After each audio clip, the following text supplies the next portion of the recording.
radio for the masses. Headline edition, July 8, 1947.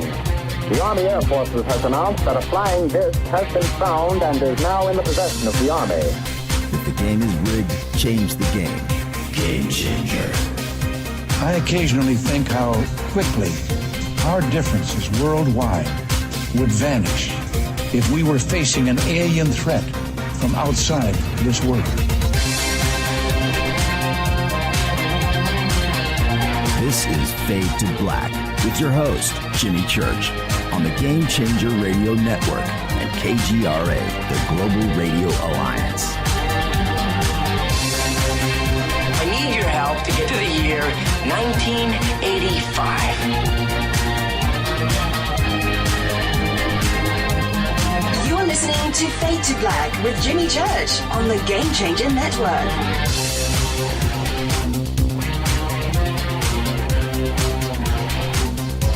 Good evening, Fade to Black. Bespoke Radio for the masses. I just love saying that every day. Masses. Yeah.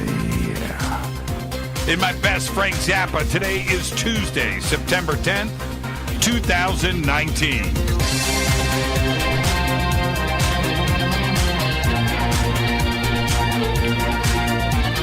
We are just 252 days into the new year, just 113 days left, and we are live from a bunker somewhere in the middle of beautiful downtown Burbank, California. And I would like to welcome everybody listening all around the world, all across the United States, hither and thither, to and fro, back and forth, up and down, east and west, north and south, far and near. This is Fade to Black for KJCR, the Game Changer Network, and KGRA, the planet. I'm your host, Jimmy Church. What is cracking, everybody? How you doing? Good evening. Let's do this, man. Tonight, live from Las Vegas, Nevada, Joshua P. Warren is here. In just 10 days, it's the Storm Area 51 event going down next Friday. We'll be talking about that tonight. He lives in Las Vegas. Tomorrow night, Brian Forrester live from Turkey, and special guest Ra is joining us tomorrow night. Thursday night is another Fader night with open lines all night long. Well, check this out. Just 10 days from today, the Storm Area 51 event is supposed to go down.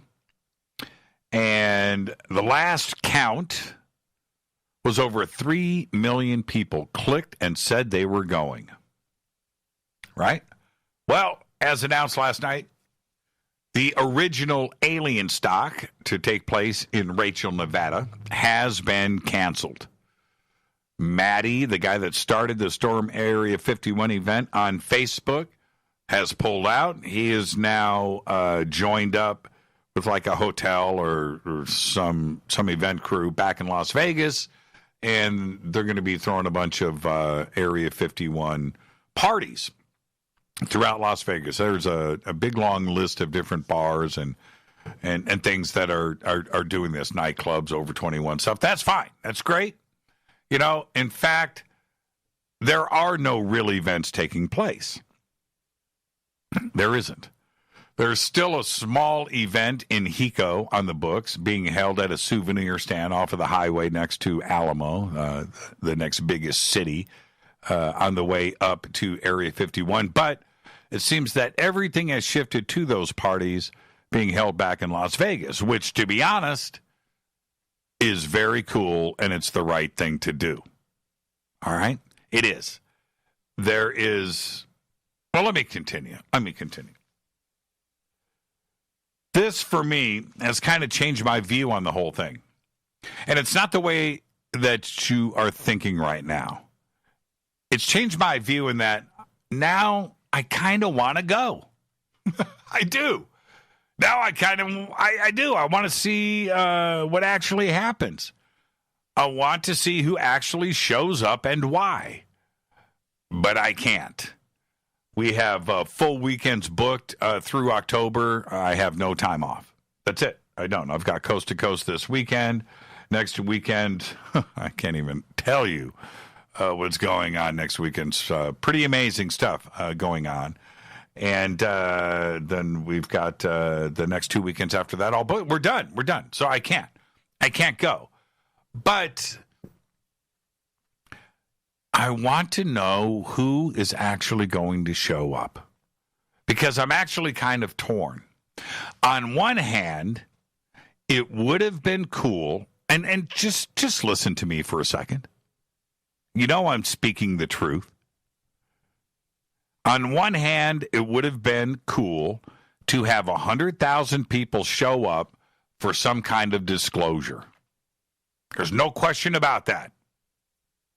Right? We all know that it was pretty amazing to see 3 million people clicking on a UFO event on Facebook. Where did that come from? Right?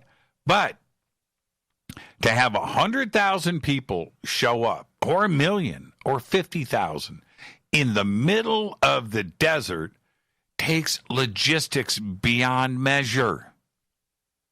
And I am talking about trucks and trucks and trucks of water and food, right?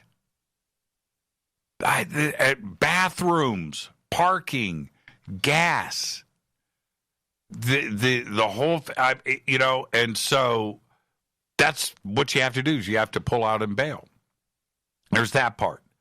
And then the other side of it is I don't want to encourage anybody to go out there for something that I would never go and do and expose myself. No food, no water, no gas, stuck, right? There's just no way. No. But you're torn because now it's like the man wins. It's messed up. But then there's the other side. We also knew that this had problems from the word go, and that it probably wouldn't happen. And that kind of sucks too. And now I don't know what's going to happen next Friday, right? The thought of a bunch of teenagers showing up, gamers, video gamers, not prepared for the desert or anything else, just showing up with their Hello Kitty backpacks and, some Comic-Con T-shirt, showing up in the middle of the desert, getting themselves in a really, really bad position. I don't want anything to do with that.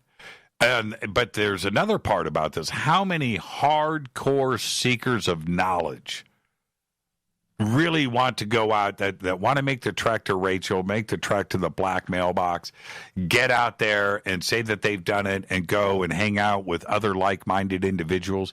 That part is cool. But that part is in the hundreds, right? So how many of them are actually going to show up or not show up because they don't want to be around the mucky muck and the craziness? One thing is for sure. Now that it is playing out like this, because there is no infrastructure, there is nothing going on. There's nothing. Forget about it. Forget whatever events are planned. Go and do something on the Strip in Las Vegas.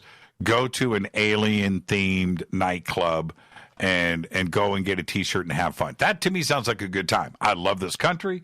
I love capitalism. And that sounds like a good time. Trust me, if we were not booked up, we would be in Vegas. And Rita knows that. She would love to go. But there will be serious critics now, no matter what, on both sides. And that's the part that's going to suck. Let's say nobody shows up. Nobody. It's just crickets, right? We're going to have to hear the criticism on that. That, it's not real. There's nothing about Area 51. There's nothing going on. The UFO community doesn't support itself. There's, the numbers were never there. The 3 million were fake. Or there's going to hear tons of that. Or people actually do show up. Then you're going to have critics on that side. about who is attending and teasing and making fun. You're going to have some kind of opportunistic things that are going to happen. Bottled water for $20, right? That kind of thing. It's going to be bad either way. And the media who is going to show up there is going to, if it's a positive thing, right? If there's people there, they're going to make fun of it. If nobody shows up, they're going to make fun of it. And that's the truth. There isn't going to be any serious anything that's going to come out of it. And that's the part for me that just sucks the most. That's it. I really pictured in my mind a really cool situation. And I talked about this a few weeks ago on the show. And that is 10,000, 15,000 people actually making it to the back gate and a nice kumbaya moment. And maybe 50 or 100 people get invited inside and a quick tour of Area 51 and pizzas and acoustic guitars and campfires. That I would love for that to happen. I really would. And again, I got flowers hanging out of my pockets, right? Well, we're going to find out in 10 days. 10 days. I can't believe it. It's coming down. 10 days. Next Friday, September 20th, the Storm Area 51 event. What's really going to happen? Are we going to be totally shocked and surprised? 500,000 people show up or nobody? There you go. This is Fade to Black, and our guest tonight to talk about all of this. And this is the thing, everybody. We have governments. We have the Sheriff's Department. We have the city. We have the Air Force. All of this comes into play. We have the city of Las Vegas. Infrastructure, and they have to prepare. They can't prepare for nothing, right? There's all kinds of things in play here. We're going to discuss all of it tonight with our guest, Joshua P. Warren. I'm your host, Jimmy Church, on the Game Changer Radio Network and KGRA, The Planet. This is Fade to Black. I'll be right back after this short break. Stay with us.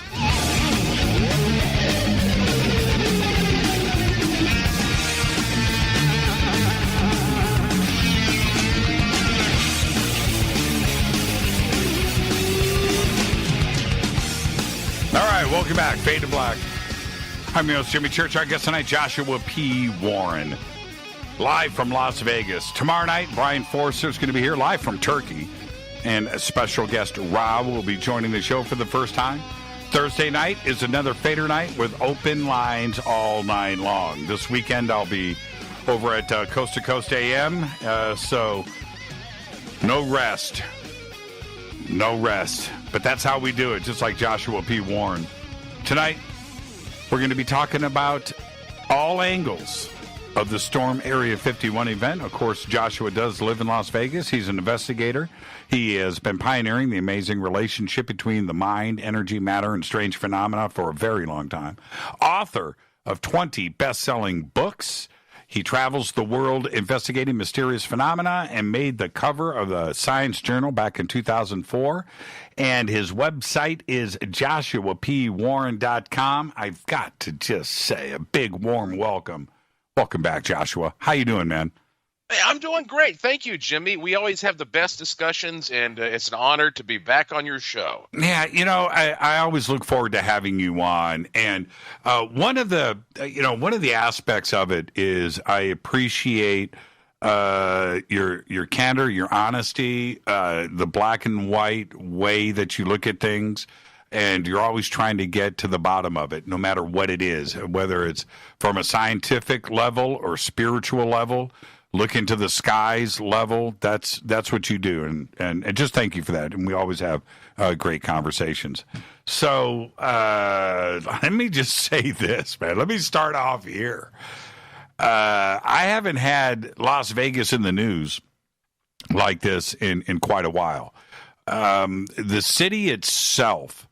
Are they I know that there's a lot of events that are scheduled inside of Las Vegas. Different nightclubs and over 21 establishments are doing a lot of alien-themed things.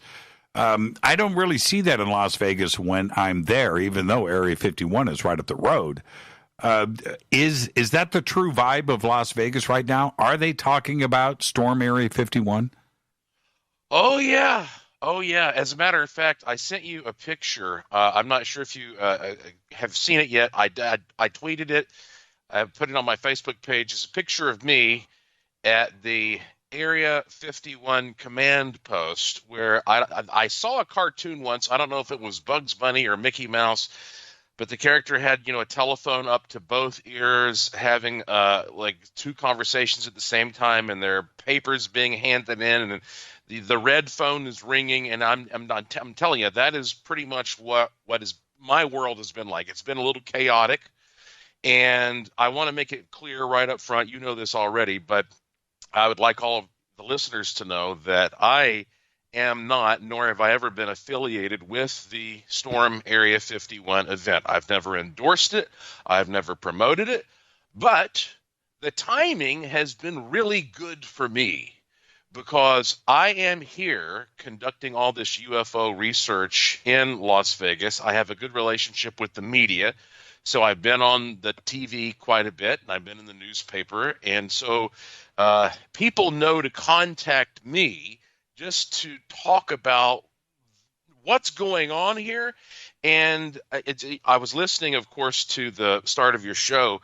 And when it comes to something to do here that's alien-oriented, well, every Saturday I created and I produce the Creepy Vegas Ghost and UFO show, which I bill as 60 fun paranormal minutes in a bar.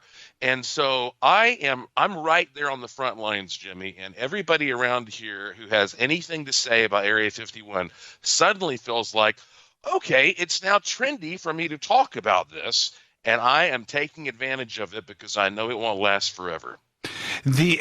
Yeah. Well, you never know. It could turn into some kind of annual thing. This year is our first September 20th.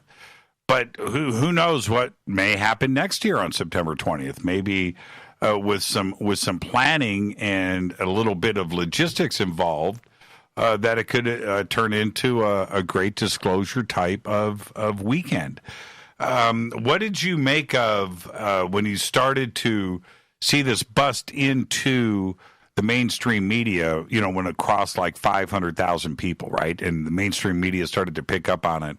And, it crossed 1 million and then 2 million. Page was taken down, then put back up. What did you make of all of that hype? Is the media okay now with talking about this subject? Well, thank you for recognizing my honesty. And I'm going to be very honest with you and everybody else out there. I'm walking a fine line tonight on this program with you. I am going to break something that I could have sent this to you in advance, but I wanted to wait till we were on the air. And what I'm telling you here is that we're in a delicate situation because Area 51 is not Disneyland, and we're toying around with the deepest, most secret levels of the government and classified information. And I think at first, when all of the excitement kicked in and people started just sort of fantasizing about the idea of let's just charge in there and see what the aliens look like, it seemed like a fun thing. But as we've gotten closer and closer, there is a tension that is palpable. And I will tell you right up front, I personally have not been directly approached by any of the men in black telling me to stop what I'm doing, don't talk about this. But I know other people who have had similar experiences, and I also have friends who are associated with the military that I think would stop associating with me if I were out there doing anything that would jeopardize national security. So I am in this position where I have some fascinating UFO-oriented information and a new piece of footage that, again, I saved just to break for you tonight on this show. And I value what's happening here right now because it has made people more comfortable than ever talking to me about it. But I'm getting the sense that the mainstream media is all of a sudden not promoting this like they were. And therefore, I believe there has been some kind of influence from the government.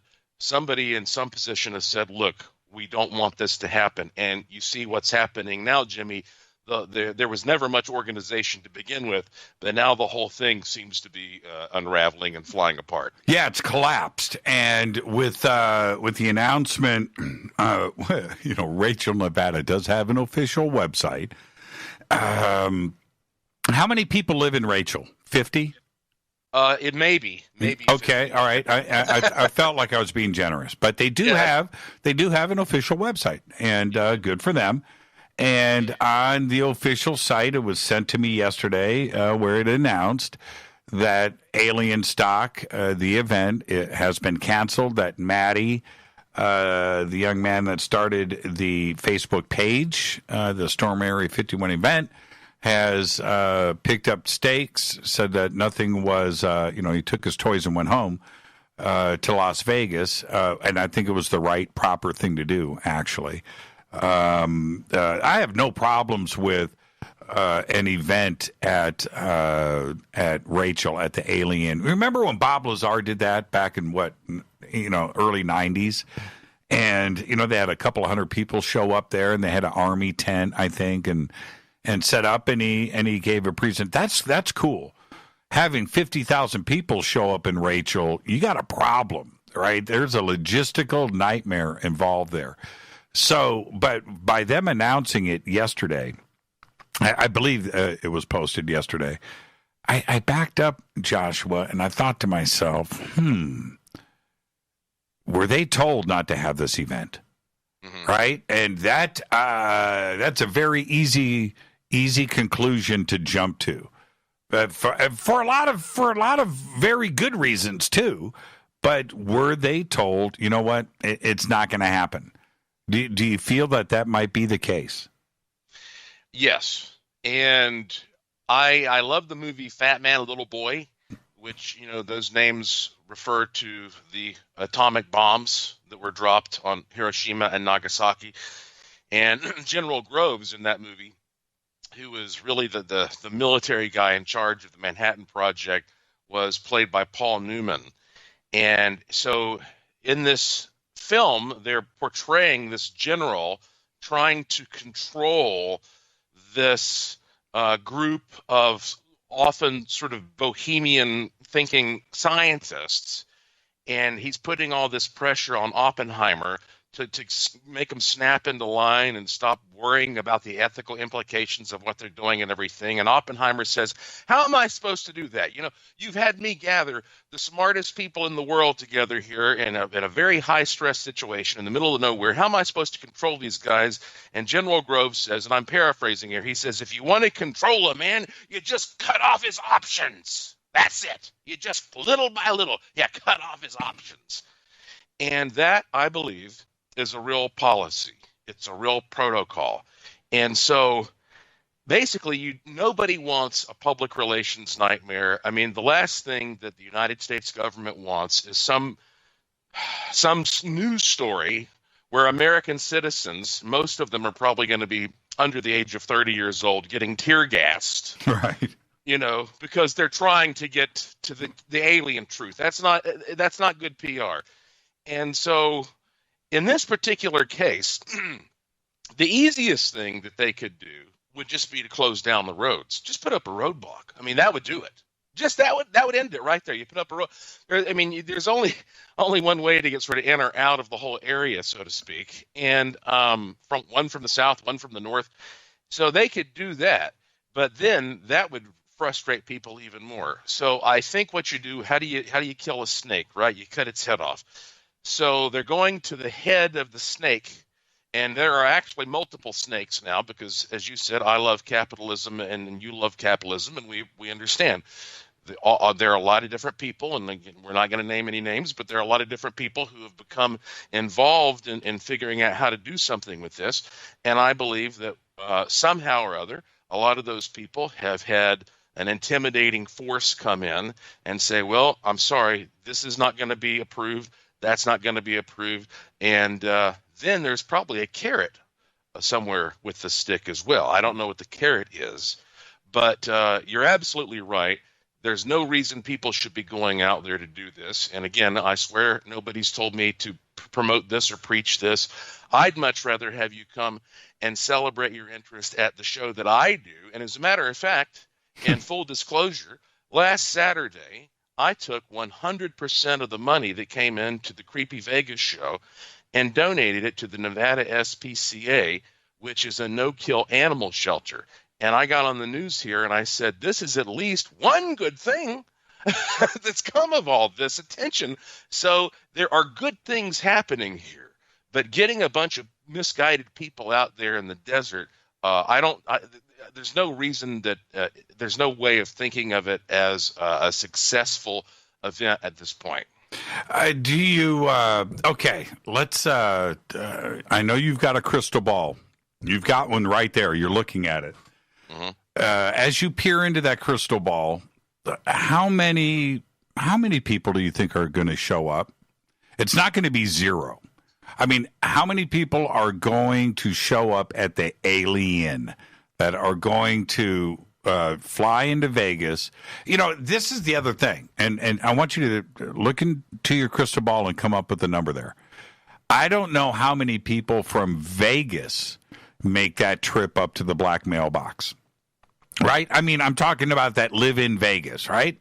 Mm-hmm. Area 51's right there. How many people in Anaheim go to Disneyland? You know, I mean, right? Now, there's that aspect. How many people have bought plane tickets that are going to fly into McCarran, rent a car, and drive up to the little Alien? How many people have packed their cars and are prepping to drive out to Vegas and make their way up the extraterrestrial highway to the little Alien? I mean, realistically speaking here, what are we talking about? What do you think is going to happen next Friday? Well, my prediction is, and again, if I probably have a better idea of predicting than any civilian. I mean, obviously, it would be helpful to have access to Big Brother's resources and see who's booked tickets to, but not having that. Just talking to people in general, I think that what's going to happen is there will be a few hundred people. And I think that that will still be too much for a little Rachel. Because Rachel is really set up to accommodate 10 people a day, so having a few hundred people is going to put a lot of pressure and stress on them. And I'm sure it will be exaggerated by the mainstream media, but I'd be very surprised if it's more than 300 or 350 people. You think CNN, Fox, any of the mainstream media is going to show up? Yeah. Oh, yeah. They'll show up. Just because, I mean, unless something bigger happens, and that's the whole thing about news and what's newsworthy. It's all a matter of, if it's a slow news day, yeah, I mean, this will definitely make the news. But if it's a busy news day, then certain things will take priority, and that's another strategy that can be used. I mean, you work in the media, and I do too, frankly. Now, I've been self-employed since I was 18 years old, and I am independent, and I basically am at a state in my life where I can say whatever I think, and that nobody can fire me. And I'm not in a situation where I can even be censored here on the internet or anything. So I can be honest with you. And I can tell you that having worked in various roles in radio and television, movies, you name it, I believe that the media in general, the mainstream media, has never been more corporately controlled than it is right now. And what does that mean? Well, what that means in a nutshell is that there is a very specific stream of money that comes in, and there are people in positions who come up with an agenda for how that money is spent. And if you don't want a reporter to go cover something, you just say, hey, we don't, you're not going to get paid if you go do that.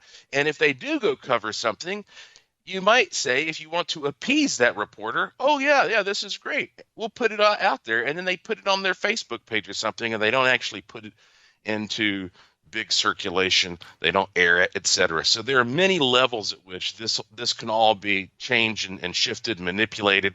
And so it's unfortunate to see that there is kind of this bad sort of tone that's being associated with the concept of having this curiosity that we all have. But again, you have to understand, yes, Area 51 is still active. And I talk to people all the time who say, oh, come on, it's too famous now. They're not doing any secret stuff there. And now it's Area 52. They're in Utah now, or they're outside of Tonopah. And I used to think that also, Jimmy. But I now have actually talked to enough people that I believe that there is still the most intensive stuff being studied at Area 51. The reason is that the government put an enormous amount of effort in creating that facility back in the 50s and 60s, when we had a different idea of what quality is. Mm-hmm. And it's geographically, it's the perfect place to isolate and barricade.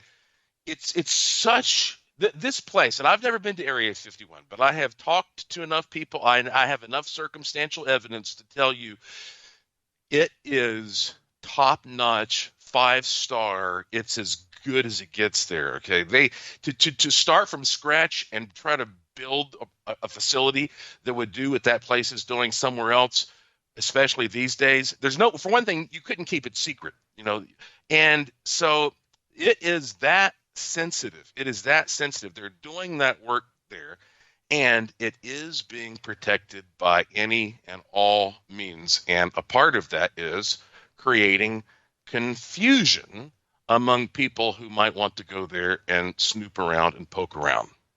I couldn't agree with you more. Also, going back to what you just said, when the facility was first dreamed up, right? Yeah, I said it. But when it was first dreamed up, the location was picked for specific reasons. But back then, it was a simple, it was an airstrip. It was remote. It was difficult to get to. Fine, that was secret. We didn't have spy satellites at the time. We didn't have, the ability to come and snoop around the United States. So that was good enough. But what it has evolved into with above ground, below ground infrastructure and how it is protected and the investment, you're right. It cannot be duplicated. You can't just go and build that. You can't do it. And they have made sure with the land grabs around there and the perimeter security that is in place that you're not going to go there and see anything. The back gates and the front gates are miles away from anything, right? That's what the other people, that you're going to go up to the gate and kind of look through and see something sitting on the runway. That's simply not the case, is it? Well, no, it's not the case. And also, now think about this. Now, one of the cool things about this time and the interest that people have is, I contributed to this new book called Area 51, Warning, Keep Out. And this was published by Timothy Green Beckley. And I wrote, I think, a very nice little comprehensive section of this book. And the reason I'm bringing this up is not just to plug the book. Everybody thinks about Area 51, and they think, warning, keep out. That means these guys are going to shoot you, because there's a big sign there that says deadly force authorized. And yet, in this book, you can read stories about people who have gone into have gone past the boundary. And I have never heard of one person who has been shot and killed. What happens to them is they get roughed up. They get humiliated.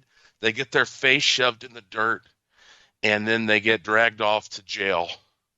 but I don't know of anybody who's actually been killed. Now, they could do it if they wanted to, but you think to yourself, if this facility is so top secret, why are they not taking advantage of their ability to kill people when they cross that boundary? Well, I'll tell you why.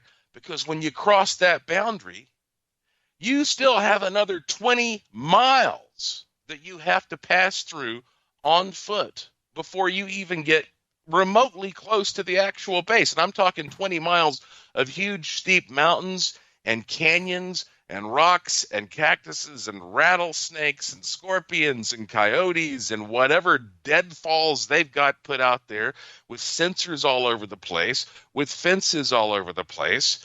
And I mean, like, you're not going, even if you go past that boundary, you're not really doing that much. That's why they've never killed anybody that I'm aware of. And then if you actually were that dedicated that you would make it through all that stuff, and I know maybe there's that one crazy person who's going to do it now that I've put the challenge out there. But if you made it there, all you're going to see are maybe some runways and some big buildings that have huge locks on them. How are you going to get into those buildings? And then if you get into those buildings, if you Houdini yourself into that building, well, now you're just going to find some elevators, and you got to have a code to get on the elevator to get underground where the base is. So, I mean, it's like, they know what they're doing. You know, these folks are not stupid, and they built a top-notch facility there, and I don't think anybody's worried about anybody, storming into it. But the question is, PR. That's all this is boiling down to. Like, how do we handle the PR on this? Do you? Okay, we're going to take a break right here, but is there? Let's just say. Okay, let's go to the other extreme. Let's say 10,000 RVs, right? Like Independence Day, make it up the road and get to the back gate, right? And now you've got 5,000 or 10,000 people that are pushing on the fences. Do you think that the United States military and the Air Force on United States soil would shoot at American citizens? He would not under those circumstances. I think it would be a really, really extreme, terrible situation. But you know what? Before you go to the break, I want to tease something real quick. If you don't mind. Sure. I told you that I have a piece of video footage that you're going to want to see, and I posted this just for your show. Now I'm not going to give out where it is right now. Oh, okay. I got my pen out. I was going to do it during the break. Okay. But well. Okay, we'll do it after the break, but continue. This is going to change our conversation, I think, because and the reason I say that is I want everybody to know we're not just going to beat a dead horse talking about like what may or may not happen at Area 51. There is a huge uptick in UFO evidence that's coming in right now that people are no longer afraid to share, and I think that there is a connection between the publicity that all this is getting and how it's making people feel comfortable with coming forth and, going out and doing some real research. If some people want to go out and have a music festival or whatever, well, good luck. That's a big pain to organize in any case. And how the UFO community is in general. There's a lot of ego involved and many personalities, and, everything can get complicated. But the average person sees Area 51 on the news, and for that person, it legitimizes the idea of coming forward and saying, well, I don't feel like I'm crazy now. Here. If I tell you this. That's right. And that's the good part. That is the totally fantastic, amazing part. And I couldn't agree with you more. Let's take a break. When we come back, Joshua's going to break something. And I will never forget the show that we did a couple of years ago when we did the Homeland Security footage on this show, and how uncomfortable I was for about a week after seeing that. So we'll do it again tonight. Joshua P. Warren is here. I'm your host, Jimmy Church. This is Fade to Black on the Game Changer Network and KGRA, The Planet. I'll be right back. More with Joshua after this short break. Stay with us.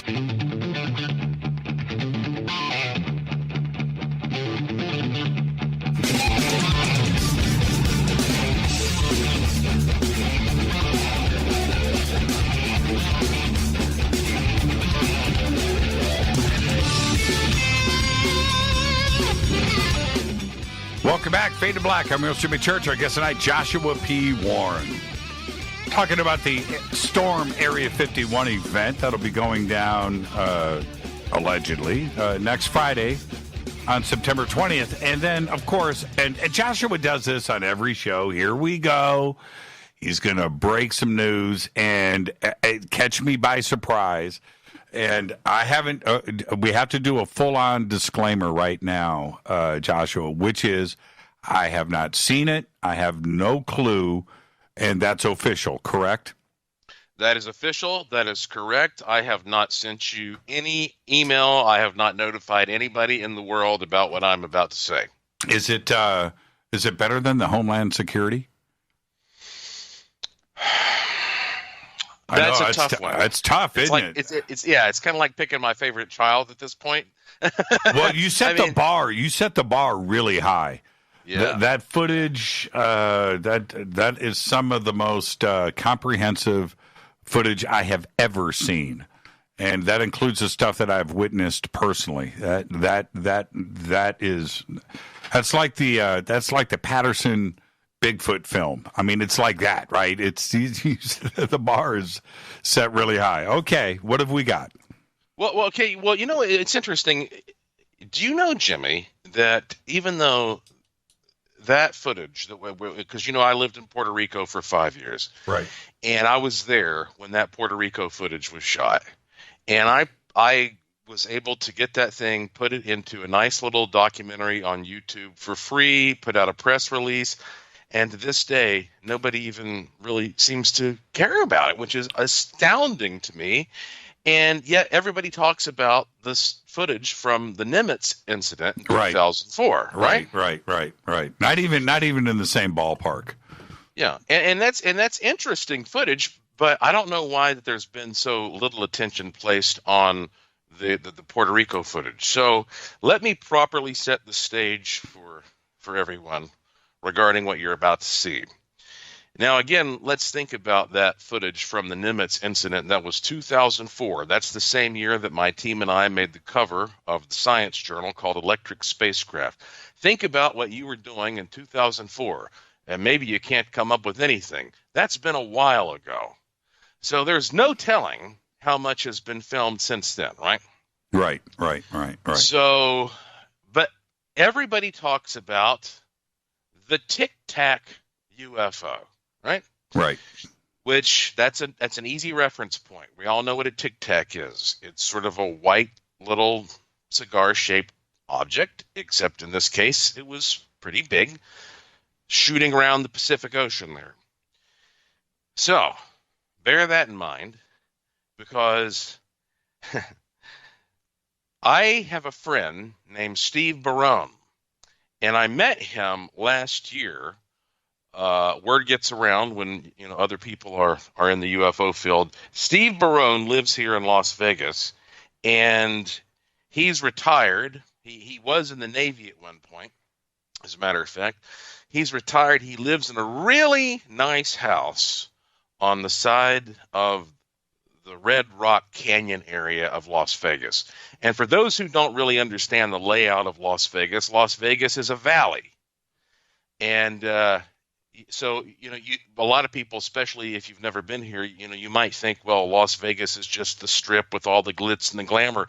But you drive 30 minutes outside of Las Vegas, you have these big sweeping mountains that are 12,000 feet tall, that look like something from an Ansel Adams photograph, that are just breathtaking. And so there's a lot of really striking, rugged territory all around here. So Vegas is kind of like an island in the middle of the desert. The mountains and sand. Yeah, the desert. Yeah. It's like in Puerto Rico, I was on an island in the middle of water. Now I'm on an island in the middle of sand. Sure. So Steve Barone, he has this house that's perched right there on the side of the Red Rock Canyon. And he spent his whole life working in software and all this kind of stuff and never had an interest in UFOs until he was in his 50s. And when he got into his 50s, he took a cruise. And back then, he was a heavy smoker. And so he was on his cruise ship, and he went outside on the balcony to have a cigarette, and he had this unbelievable UFO that kind of flew up to his balcony and shot away, and it changed his life. And if you ask Steve Barone to this day, and he doesn't smoke anymore, but if you ask him, why'd you get into UFOs? He said, well, it starts because I was a smoker. And that's an interesting point, Jimmy, because it makes you think, how many people see UFOs because they just step outside to have a cigarette? Sure. And there have been ufologists who have actually said that, well, statistically, if you're a man over the age of 40 and you're a school teacher and you go driving by yourself on a Wednesday night after 10 p.m. in Texas, you're more likely to have a UFO encounter. And which I don't know whether or not all that's true, but I mean, people have statistically broken that down apparently. And so now everybody's looking at their phone. They're not even looking up half the time. So Steve, he would go out and smoke, and he saw that UFO. And then after that, every time he went out to smoke, he was looking up at the sky, and he had a second experience with a UFO years later. And now that he's retired, all this guy does almost every night is go out onto this deck that he has with this sweeping panoramic view of the Las Vegas Valley. He has about 3 cameras and with different sorts of recording modes, and he just records the sky around here. He's the only person who's doing this. And here, we're in one of the brightest cities in the world. We have a pyramid outside my window. I'm looking at it right now, the giant beam of light shooting up into the sky. You have helicopters, you have planes, you have drones, you have all this stuff. He knows the difference between all those things. My friend Murray the Magician, you've probably seen him. Oh, yeah, Murray's great. He's got a show here on the Strip. Murray and I went to Steve's house. Murray went outside and tried to fool him. Murray put up Chinese lanterns and drones and all this stuff. Couldn't fool the guy. Right. So anyway, a few weeks ago, if that, it was sometime last month, Steve was outside on his deck by himself. And he has a lot of interesting footage. He even has a YouTube channel called UFOs Over Vegas, where he posts a lot of his stuff. And he always is very apologetic about it because it's really rough and he's not a filmmaker, but he does a good job of just, putting it out there. So Steve was on his deck and he saw this light that was sort of across the valley. It looks like a ball of light. And as he was filming this ball of light and trying to figure out what it was, this thing shot across the screen. Now, I want you to see this, Jimmy. This last 1 minute, this piece of footage. So as you go and look at this right now, I'll talk about it. Are you in front of your computer? I am mouse in hand. Okay, I got you. All right, good. So now, like you said, I'm a businessman. I'm a capitalist. So if you go to joshuapwarren.com, there's no period after the P. You click on the little menu setting that says Curiosity Shop, and which has a lot of very cool stuff you're not going to find anywhere else in the world. I put this kind of stuff on my Curiosity Shop from time to time to get people to the Curiosity Shop, right? So anyway, if you go to joshuapwarren.com, go to the Curiosity Shop, scroll down to the bottom, Jimmy. Scroll all the way down. Got it. You're going to see it's the last thing on there because I just put this on there. I mean, I called Steve last night and I said, is it okay? I'm going to go on Jimmy Church's show tomorrow night. Is it okay for me to put this up? And he said, absolutely. It would be an honor. As Jimmy, this guy, Steve Barone, was shooting this ball of light, what I am calling the Las Vegas Tic Tac goes zooming across this screen from right to left, and not only and you're going to see it. I'm watching it numerous times, and right. Look at the plume that's coming off the back of that thing. Yep. Okay. Yep. Now you're going to see it repeated a few times, and then you'll see sort of a freeze frame of it. And I recently was part of a show here for the Discovery Channel called Rob Riggle, Global Investigator. Rob Riggle is a comedic actor who's been in The Hangover and a bunch of Will Ferrell movies and stuff, but he also is a retired lieutenant colonel in the Marines. And I sat down with Rob Riggle and his producers in Steve's office, and we watched this. And Rob Riggle says, "I cannot explain as a military man. I have no idea." He goes, "It kind of looks like a missile, but it's not creating a sonic boom or anything." And he goes, he said, "This is one of the weirdest things I've ever seen in my entire life." Wow, this is pretty cool.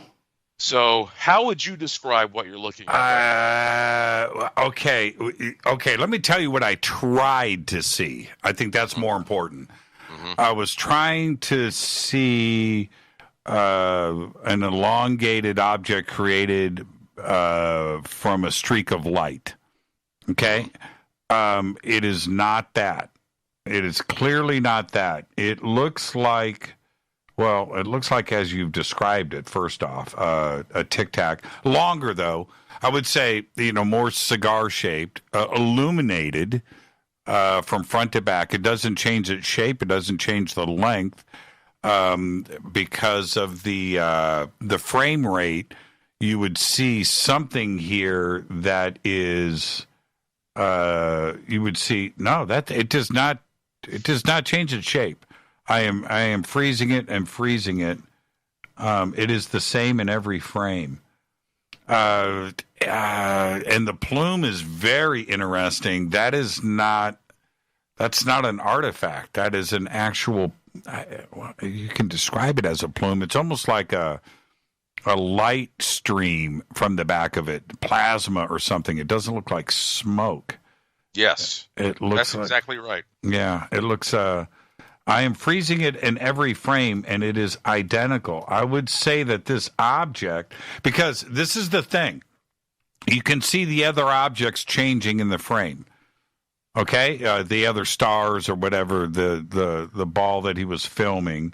You can see one is a plane because it's got a flash on it, right? A light, a strobe. But that plume stays in the sky. It doesn't just... Wow, that's pretty crazy. Did he... okay, I want to see what... let's see here. Let me get this link up into Twitter really quick for everybody. Or has anybody posted it yet? Okay, hold on. Just give me 2 seconds. This is live radio. Here is the video we are talking about right now. I type pretty good, huh? Is that pretty impressive? That is impressive. and also, I want to point out a couple of things. For one thing, back when people were talking about rods and stuff like that, I was out there saying... These are bugs, folks. Okay, I mean, I go out all the time, and I film using every setting you can imagine: dust, insects, snow, rain, fog. I mean, I do it all. I've been doing that. I just have always done that because I understand the idea of having a control. Having something like a baseline. And I knew that rods were just insects. And some people still don't want to believe that, but okay, fine. That's my opinion. This is not that. This is a well-defined cylindrical object which seems to match the description of the quote-unquote Tic Tac that they gave in 2004 just as well, if not better, than how they described what happened to the Navy pilots in 2004. That plume out of the back is just unbelievable to me. I've never seen anything like that. I mean, I'm looking at that scientifically, and I'm trying to back engineer that, and say what is this showing us about how these things fly, and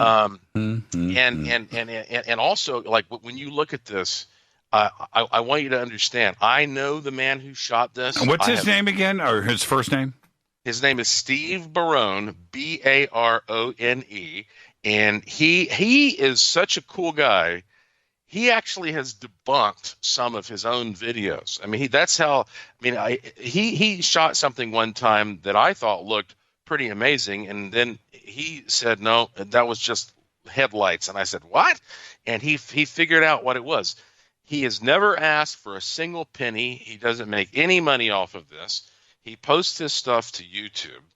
And this piece in particular, what I did was I took his footage and I cut it into a 1-minute clip, because what happens is a lot of times he wants to be really detailed. So he'll go out and he'll take, like, his original clip that he put up of this was like 6 minutes long, because he says, well, here on Google Maps is where I was, and here's where it was, and you know, and he if you want to really geek out on this, you can do it. But I said, may I please have permission to take this and edit it and talk about this on Jimmy Church's Fade to Black? And he was thrilled.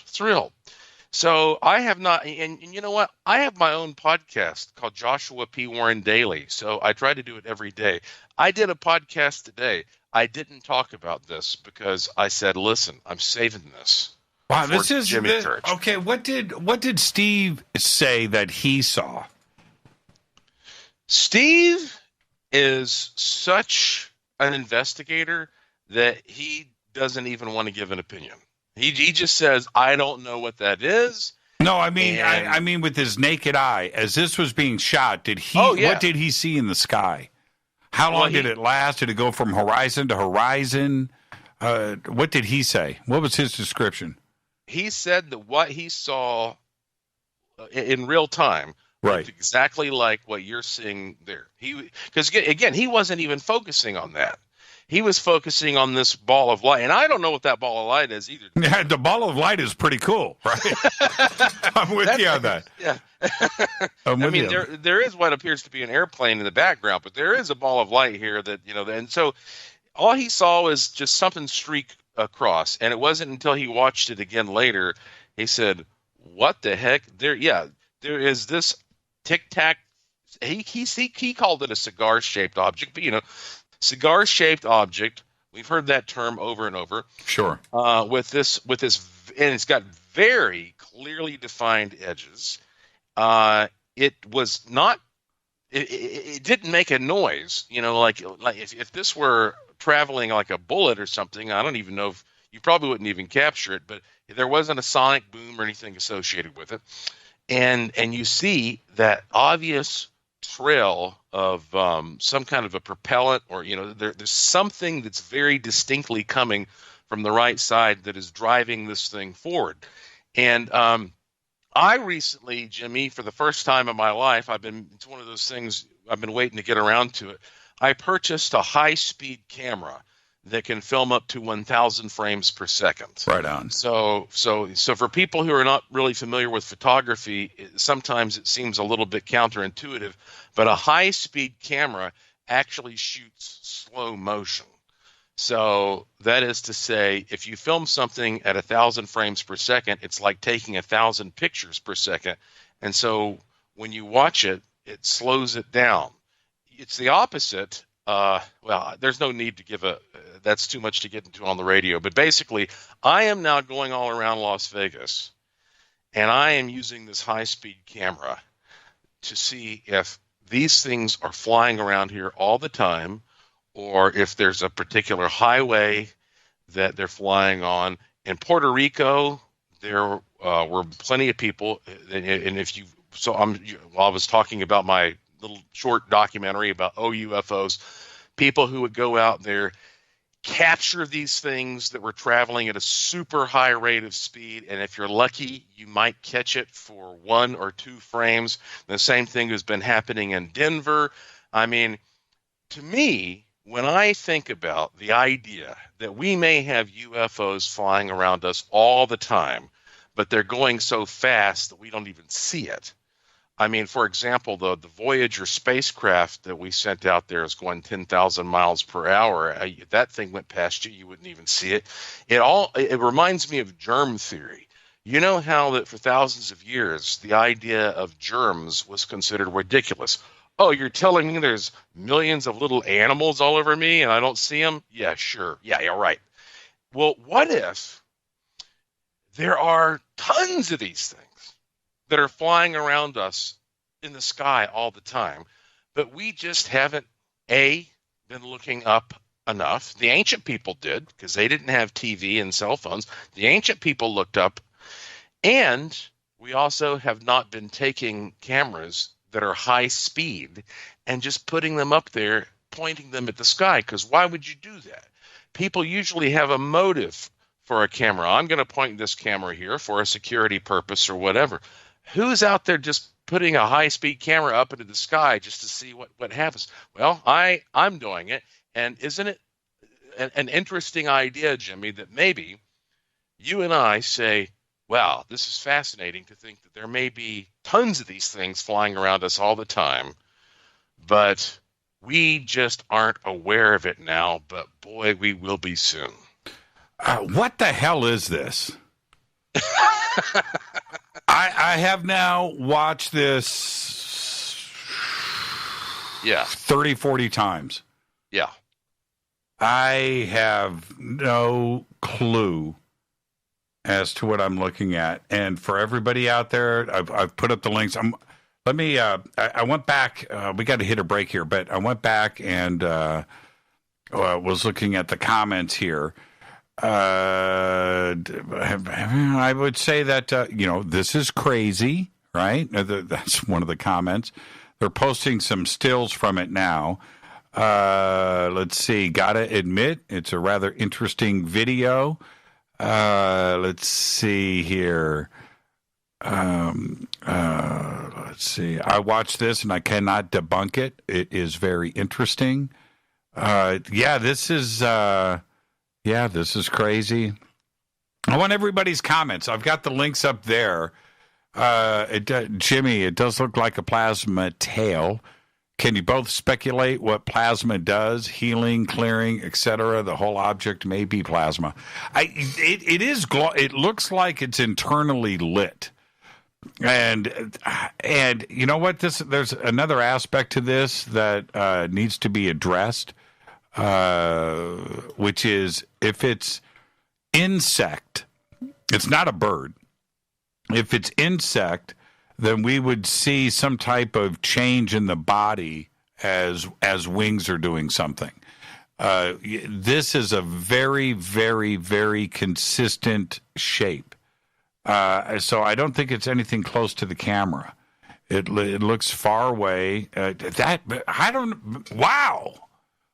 I don't know, man. I'm perplexed. It may be just what you think it is. A plasma craft shooting across the sky without wings, anti-gravity, with some kind of plasma trail coming off the back of it. It's rounded front and back, exactly the same. And that's bizarre. Well done. Is Steve creeped out by this? I mean, knowing that you've captured it. Look, I've seen some stuff, right? And I've captured, I've gone back, and I've always been uncomfortable with it because I can't identify it, right? I don't have that, the confidence of, answering the question, and that kind of creeps me out a little bit, knowing that this stuff is going on. Is Steve a little creeped out, or is he excited? Every time I see him, he has a big smile on his face, like I am having so much fun right now, because he loves the fact that he can't explain this, because I'm telling you, he's a very logical man. Maybe you'll have him on the show at some point. Would love to. Yeah, he's just a really straightforward, reasonable, logical, down-to-earth guy. He's not fanciful. I'm like you in many ways, Jimmy. I've been out there and I've done the conferences and I've done the events where you meet people and you meet some folks who have some pretty flighty ideas. Okay, their brains are sort of all over the place, and you can tell if you're talking to somebody whose imagination is a little bit out of control, or if they're sort of down to earth. He is a down to earth guy, and I think that's why he's smiling, because he says, "Yeah, I got something here. This is some weird stuff he's capturing." Wow, that's incredible. We need to take a break right here. We're going to continue this after the break. This discussion's not going to stop. That's incredible. I'm going to watch it more during the break. Our guest tonight, Joshua P. Warren. The links are up for the video, the Tic Tac in Las Vegas, right there at JChurch Radio, hashtag F2B. We'll be right back after this short break. Stay with us. Scroll to the bottom of the page. You won't miss it. We'll be right back.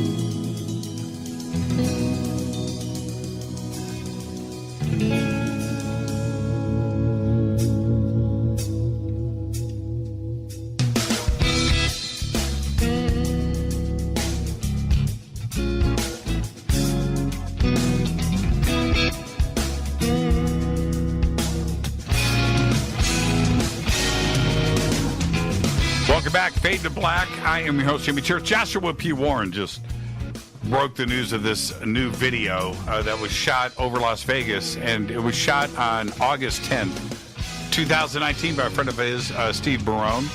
And you got it all wrong. We figured it out. Joshua, you ready? I'm ready. It's not a Tic Tac. It's a Good and Plenty.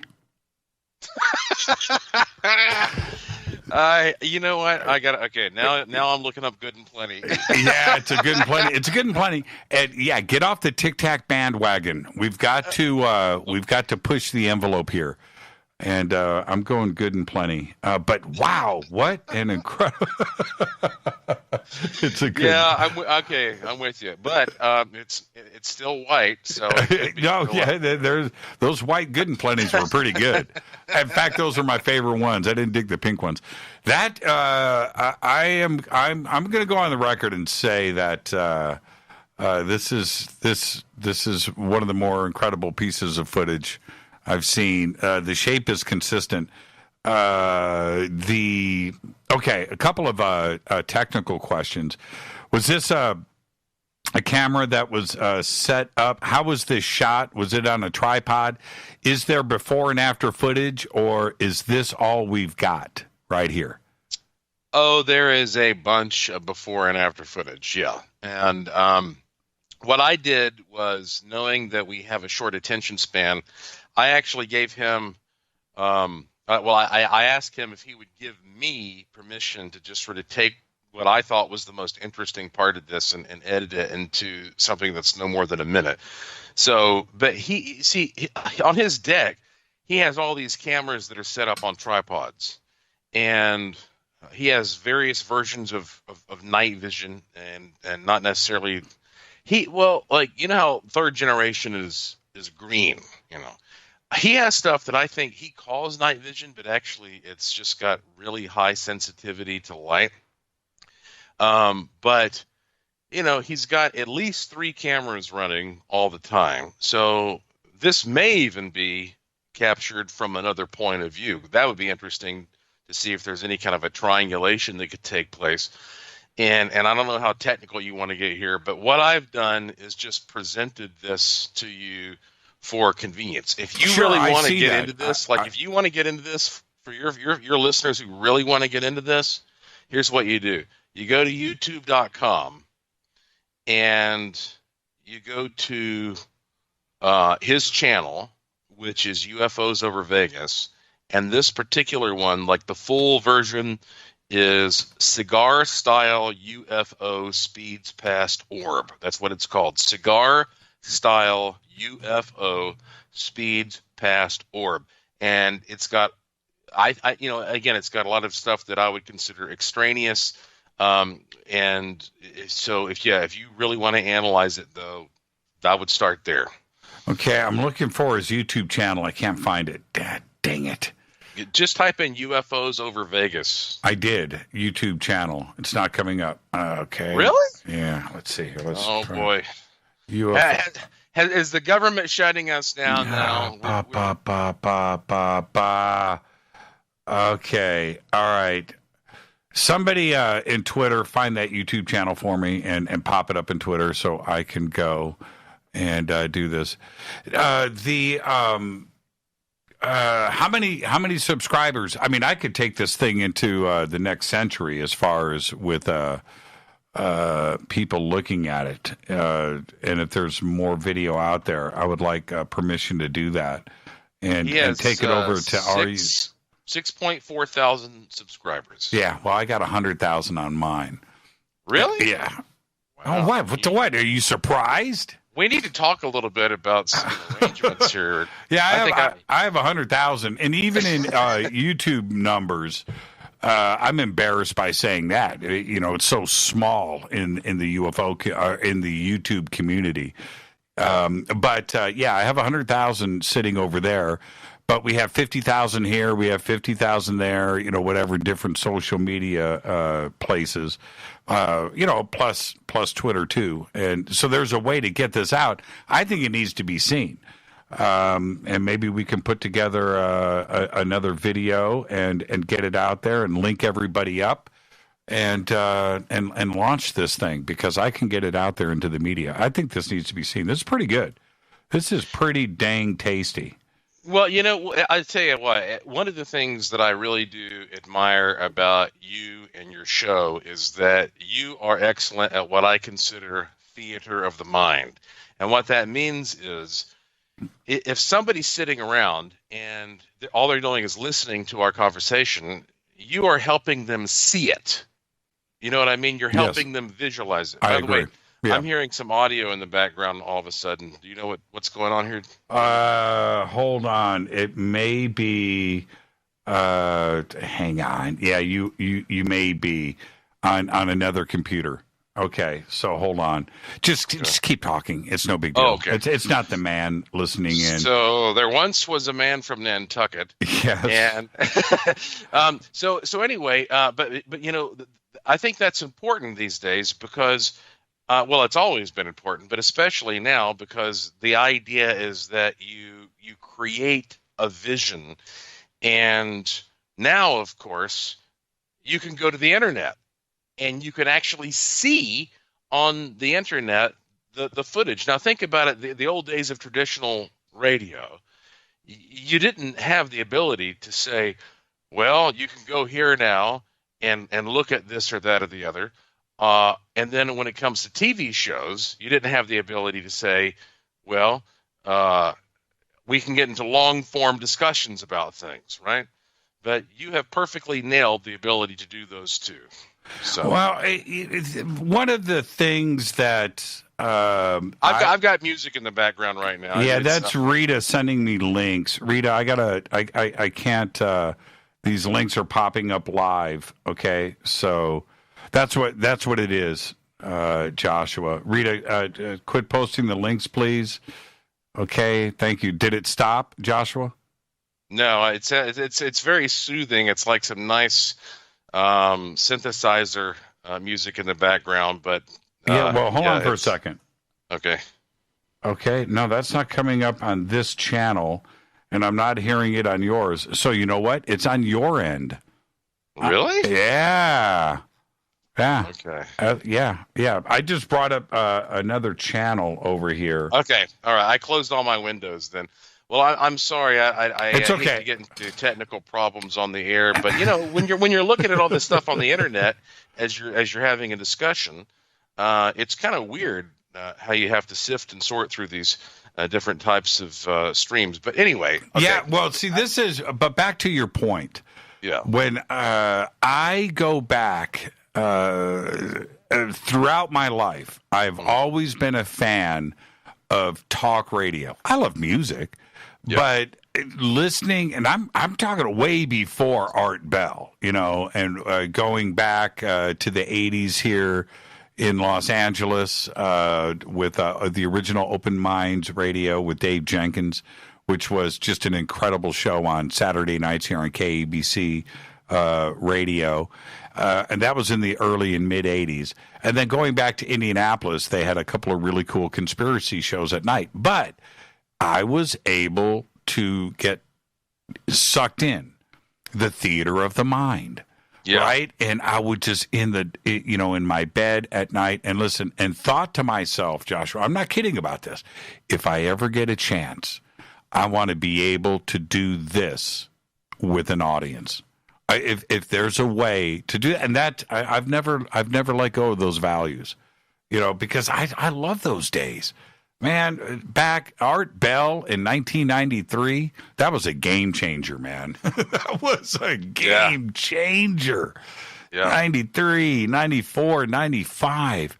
Those were great days. They haven't gone away, but for me, that's what was just amazing, And even before that, Long John Nebel out of New York, the party line, what he was doing in the 50s and 60s, it was just a great theater of the mind. Great radio. So thank you for recognizing that. But that's I just want to give back what was the original thing for me, and that's it. That's it. Go on a journey.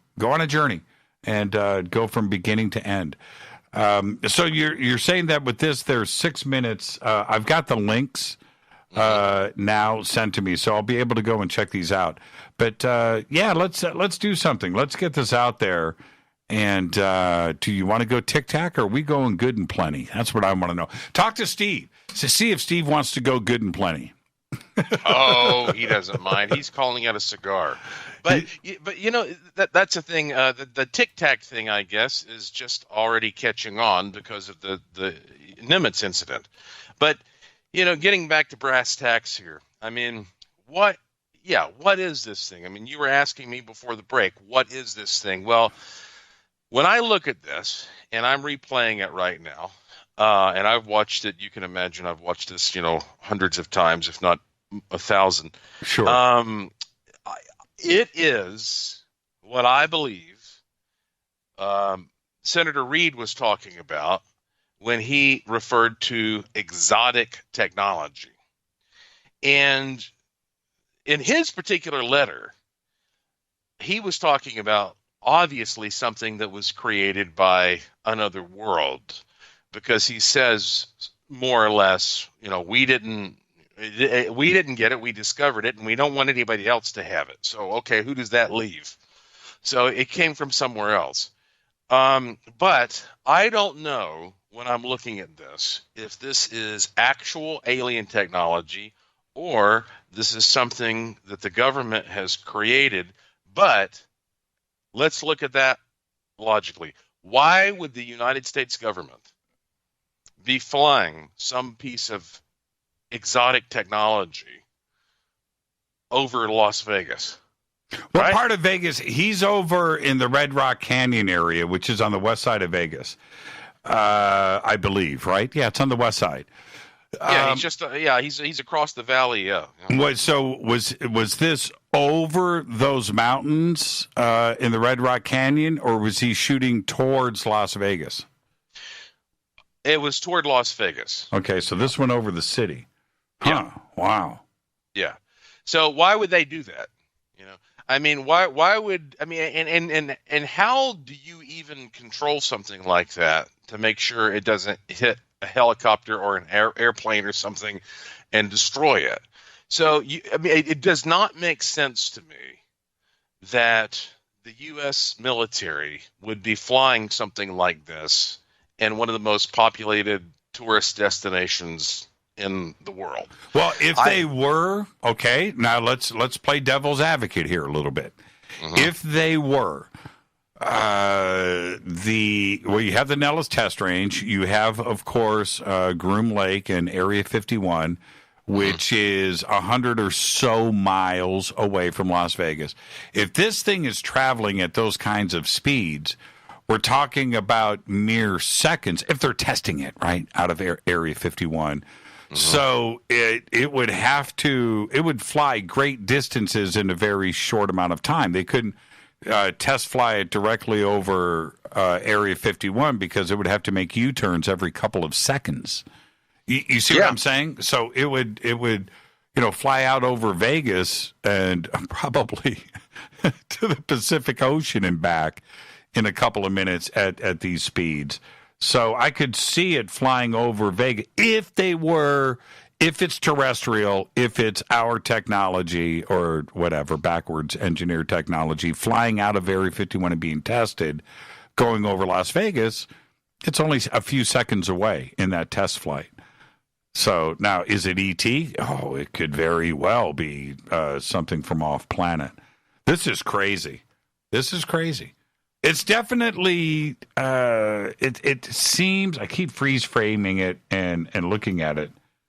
It's like, it's illuminated from the inside. The other strange part about whatever this is, it's not a light from the outside of the craft, because then some of it would be in shadow. You understand what I'm saying? It's like a light bulb. It's being lit from the inside. Yeah. Well, you mentioned that someone had messaged you about plasma. Sure. And yes. I have a laboratory in Asheville, North Carolina. I have a laboratory here in Las Vegas, and I deal with plasmas all the time. I was playing around with plasmas today. I'm working on a project that seems completely unrelated to everything that you know about me. I'm trying to come up with a reliable electronic device that will repel mosquitoes. And that part of that was inspired by my time in Puerto Rico. But I'm always looking at plasmas for one reason or another. And plasmas are the fourth state of matter. Yeah.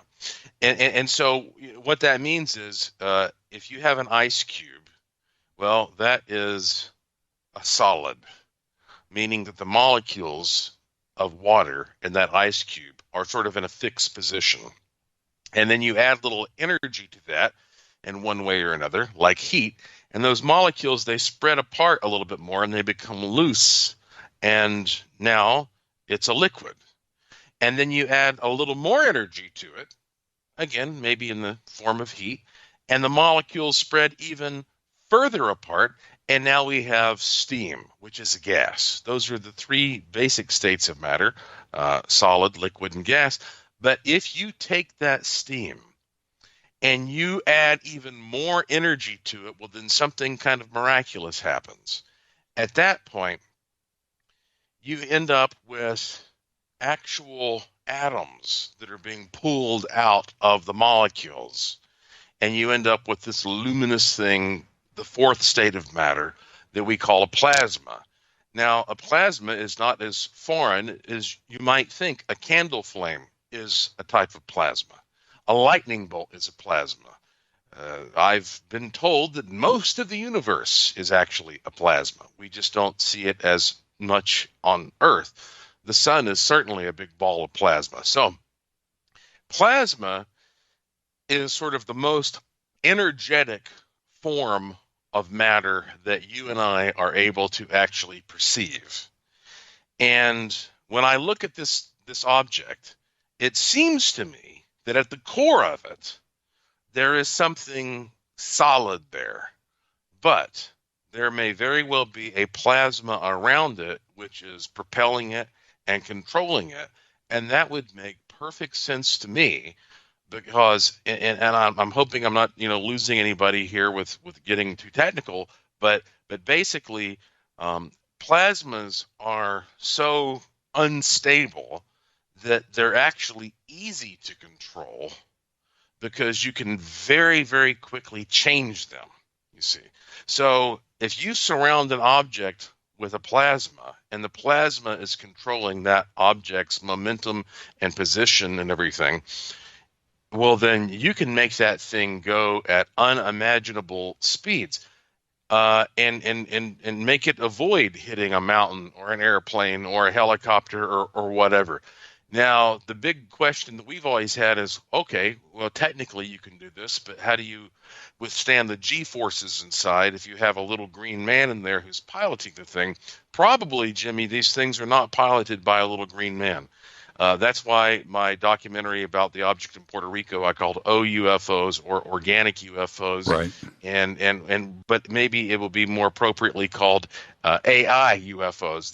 These are probably artificial intelligence controlled devices that have parts of them that you and I would consider organic, and then parts of them that you and I would consider inorganic and machine-like, that are synergized into a form that doesn't neatly fit into our current levels of technology. And that is why everybody's scratching their head, because we try to think, well, this is either an animal or a machine. This is natural or man-made, but those are just these ridiculous limits that we put on what's possible. This is a technology that is a hybrid of the organic and inorganic, and it is an intelligent machine that has both capabilities and is able to travel with some self-contained intelligence, but also has this plasma aspect to actually navigate through our atmosphere. I would agree with everything that you just said, because the possibilities out there, once you latch on to one specific thing, Joshua, right behind that, you have 10 other things to investigate and to research. And that, it's like it fans out and you can go into each direction. The reason why I agree with that is the way that we are researching our own solar system, right? We're doing the same thing where we are sending out probes, okay? We've been to the moon. Well, allegedly, right? But that's as far as we've got. There isn't another safe way to do it. And certainly getting out of our solar system, you brought up Voyager earlier, right? Well, we don't have any people on Voyager. And you would have to put that same mindset into anybody else that is out there exploring the Milky Way or the universe. They're looking at billions of planets, just like we are, right? We're trying to find exoplanets, and we find them every single day. The list is really long. And then excited about maybe getting to Alpha Centauri one day. It's only 4.5 light years away, but it's impossible for us to get to. When we do get to Alpha Centauri the first time, are you going to be on that ship? No, right?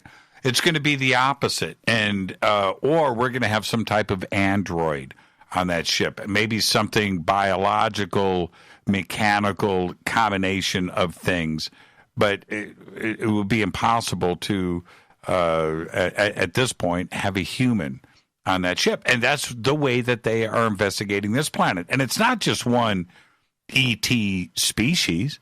There's thousands, if not millions of them out there that are aware of planet Earth, and they've known about us for a long time. You know what I'm saying? We've got a list now of 9,000 exoplanets, 4,000 or 5,000 of them officially cataloged, another 4,000 or 5,000 that have been identified that haven't been named yet and added to the catalog. But the number right now is about 10,000, and we've only been able to do it for about 20 years, 10 years, 15 years. What is our catalog list going to be like in 10,000 years? Right? And it's the same thing for E.T. Yeah. They've all out there know about planet Earth, and they've been sending stuff here for a very long time, and they're doing it right now. You and I are speaking right now. We're live on the radio. Steve is out in his backyard filming something as we talk, because it's going on right now. Well, that's the thing, and that's one of the great things about this particular program, because I, like you, I know a lot of people, and I know a lot of men and women who have PhDs and really good jobs, and they are in high positions, and they love to sit around and have a beer and talk about this stuff, but there ain't no way in heck they're going to come on the Jimmy Church Show or Joshua P. Warren Daily or whatever and talk about this, right? So there's only a handful of us who actually are able to, I guess, imagine what could be going on and discuss it openly and freely in a controversial environment.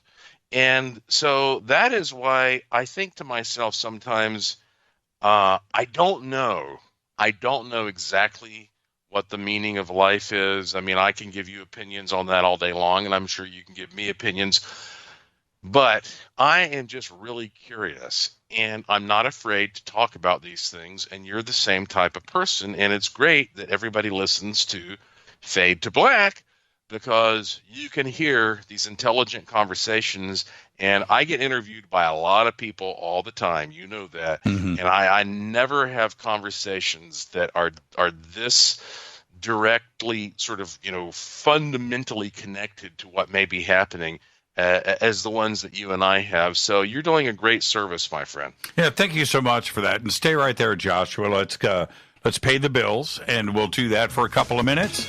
Our guest tonight, Joshua P. Warren, discussing the Storm Area 51 event, and then, of course, he broke another amazing video on the show with us. The links are up. We'll continue this discussion right after this short break. Stay with us.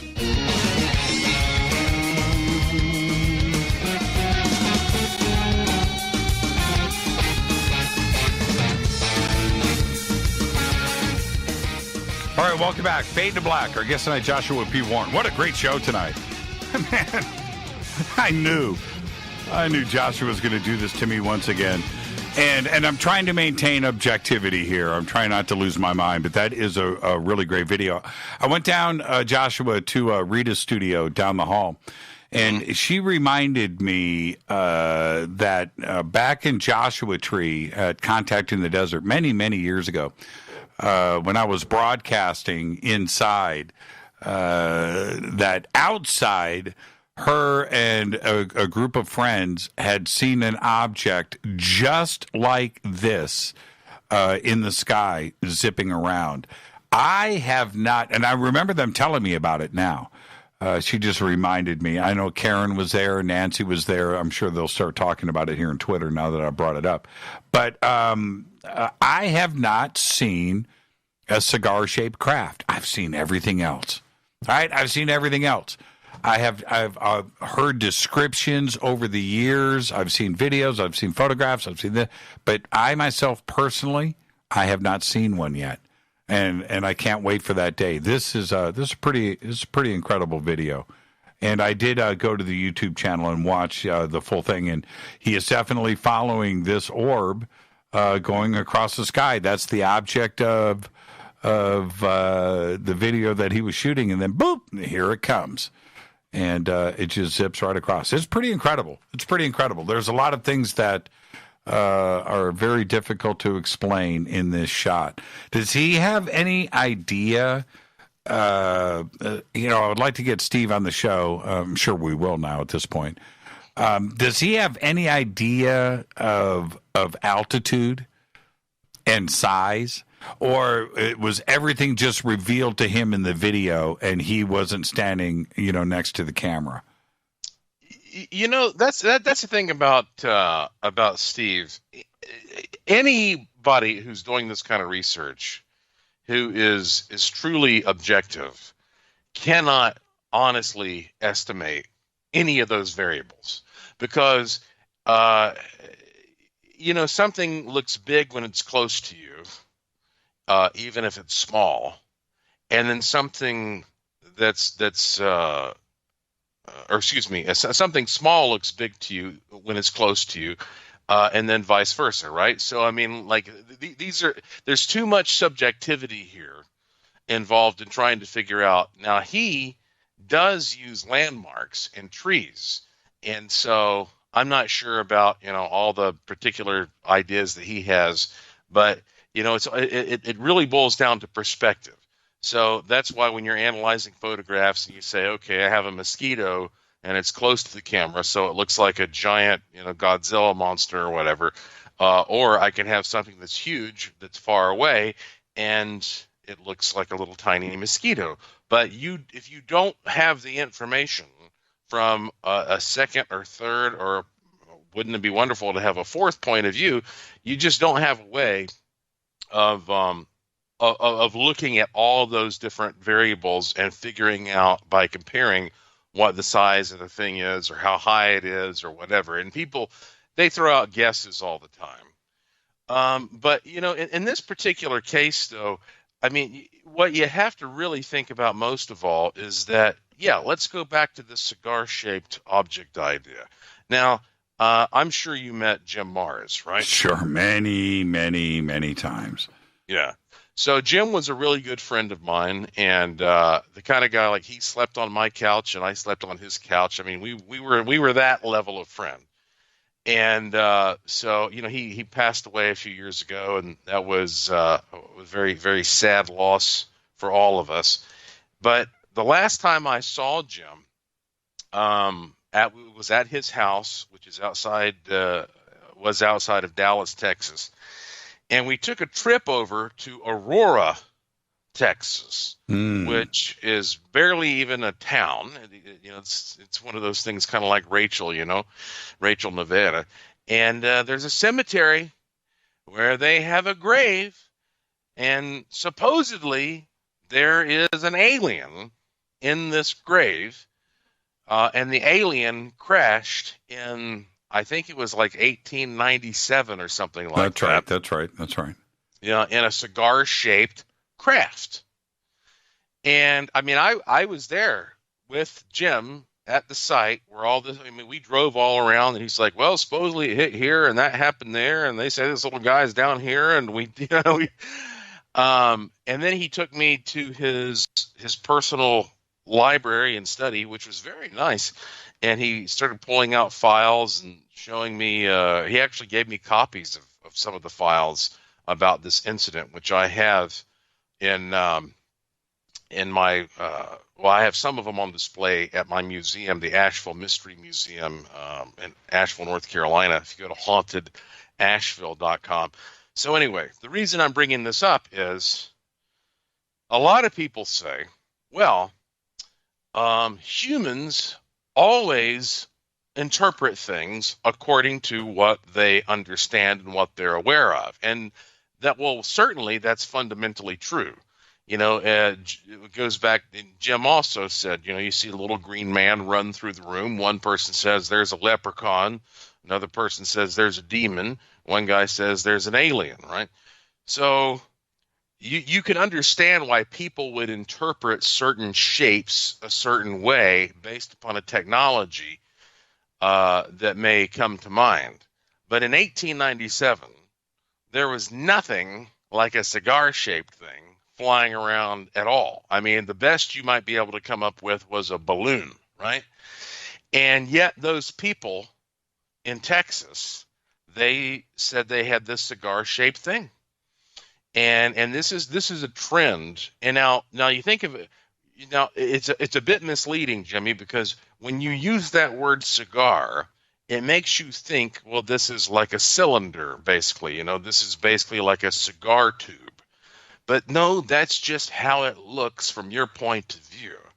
That thing could be some kind of a disc, and it just is. It from your point of view, it looks like, well, it's two-dimensional, so it kind of looks a little bit like a cigar.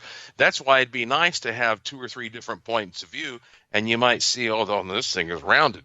But why would anybody in the 1800s talk about a cigar shape? Why do we have paintings that go back to the Middle Ages that show this quote-unquote cigar shape?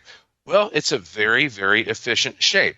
And, you know, I don't want to be crass here, but, I mean, if you're going to put something in your body, you know, a pill or suppository or whatever, what's the shape that we use? We like that shape, so it's possible. It's just a very efficient shape to move through the atmosphere as well. I want to go back. Well, we're staying on this conversation, but going back to the Storm Area 51 event and the disclosure, like videos like this show and the work that you're doing, the awareness has elevated throughout pop culture and the status quo.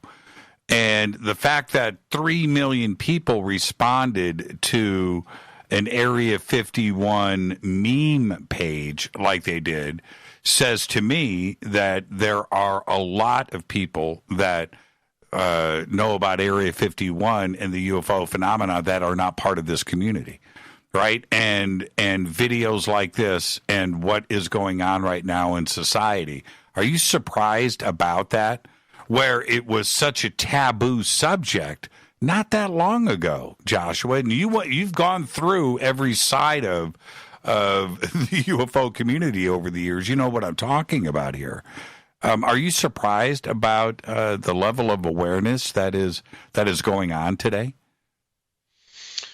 Well, it's funny because I am turning down more projects than I'm accepting right now, especially for TV. And, over the years, I've been on every network you can think of.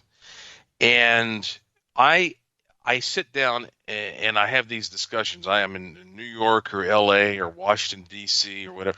And I sit down with these network executives and these production companies, and they say to me just about every year, paranormal is dead. That's a cycle, man. That's burning out. It's a burn. They're always into trends and cycles. But the opposite is happening. And they keep buying more and more. And now it's gotten to the point where some of these channels are just basically paranormal channels.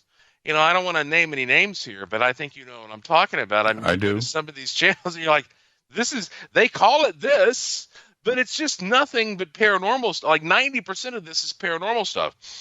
And here's what that says to me. It says that we are on the right track, and this is true. You see, that these things we've been talking about, ghosts, UFOs, psychic phenomena, all of that is true. I'm not a big fan of cryptozoology, to be honest with you.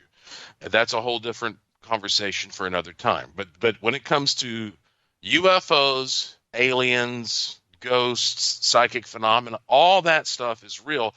And every year we have more and more technology coming out that's accessible to more and more people. We have cameras everywhere. And so the reason that this stuff is staying popular is because it's real. And we are now capturing it on a level, back in the day, well, this guy Joshua here, he's one of those strange dudes who has all this equipment, and he goes out and looks for this stuff. Now, everybody can do it cheaply, and it just keeps getting bigger. So if this were not true, if what you and I are interested in were not true, this would have fizzled out. It would have been the opposite reaction. It would have fulfilled what these guys keep saying year after year. Oh, that trend's over, that trend. But no, it gets bigger and bigger because this is truth. This is how reality works. And yet we are so darned egotistical, Jimmy. We're so darned egotistical that we have actually had the nerve as a society to say, well, we kind of know everything, don't we? We kind of know what's going on here. What? Are you kidding me? That's right. We don't know anything, man. Isn't it great that, like, we right now can feel like, well, yes, we're really special because we were curious. And now, how sad is that you get a pat on the back for being curious? And so at the end of the day, and again, you can see I can ramble on about this one, but basically I feel like, look, this is true. There are real people who do real research, who understand this, and it is surprising to see what's happening just because it hasn't happened until now. Right. But this is going to be like nothing in 100 years. Well, see, this is the part that where I go hardcore, pragmatic, and black and white. All right? I love this country. The one barometer that you have that is a guarantee is advertising. Where are the corporations putting their advertising dollars? What are people interested in viewing? Because that's where they're going to put their advertising dollars. And right now, it's UFO programming. It's paranormal programming, and the interest there is genuine.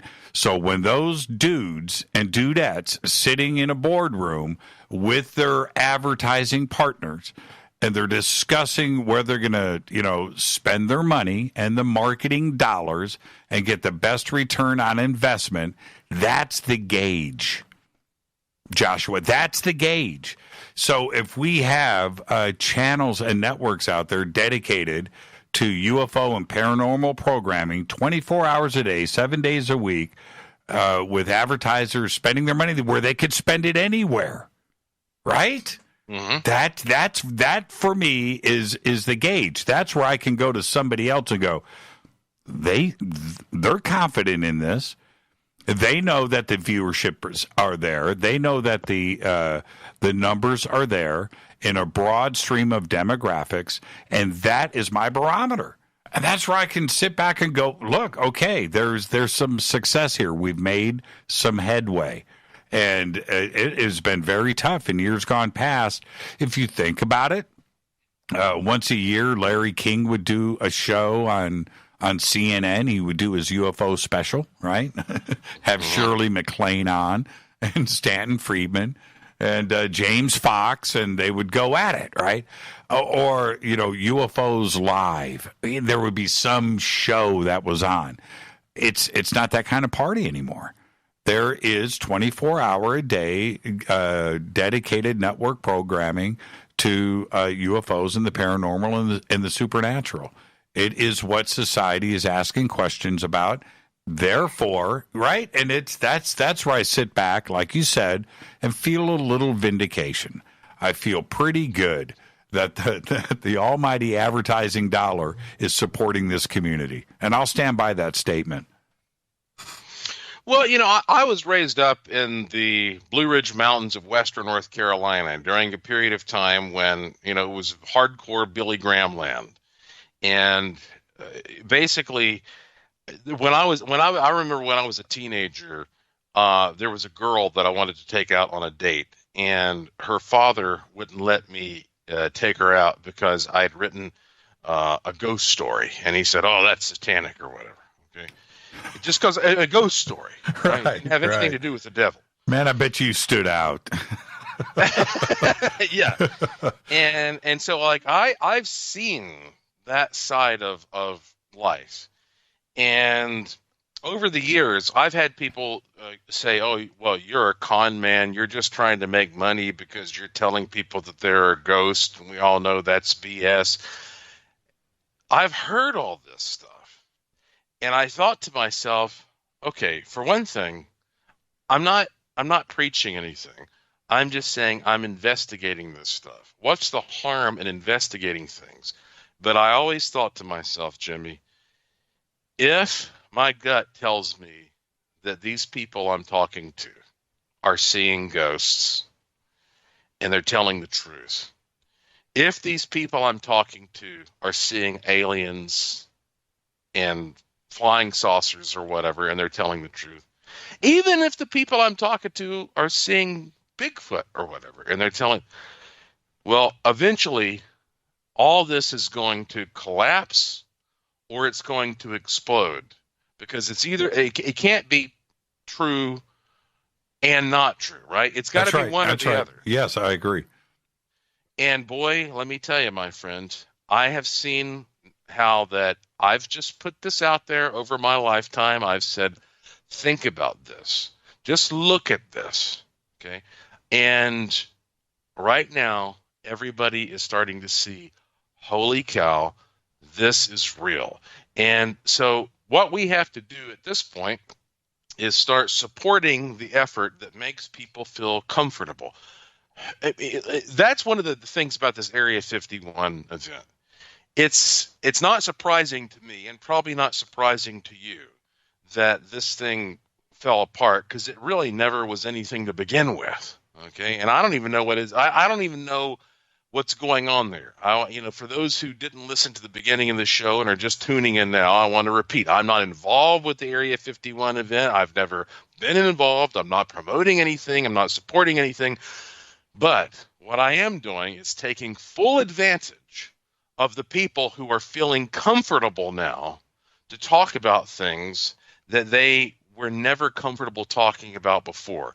And when people listen to a show like Fade to Black and they realize, okay, this guy Jimmy Church doesn't sound like he belongs in an asylum, and this guy Joshua Warren, he sounds pretty sane, and they seem to be making some decent points, well, then it gives people the confidence to come out and say, all right, here's what I've got, here's what I've seen, and that is how you change the world, and that is the positive thing to take from all of this. The other part that I think gives people a lot of confidence, first off, I'm going to make this really quick. I believe, I did the Gallup poll tonight. You probably heard that, 33% or whatever think that ET is here, right? Okay, all right. I believe that number is 9 out of 10. And I am not kidding about that. The ability to come out of that shell and admit to that's the other part that you're referring to there, where we've got to conquer that. That being said, the government today, tied in with the mass media, and I'm talking about Fox and CNN and BBC, across the board, New York Times, Washington Post, Politico, whatever. Pick an outlet that are now comfortable in exposing the masses to this.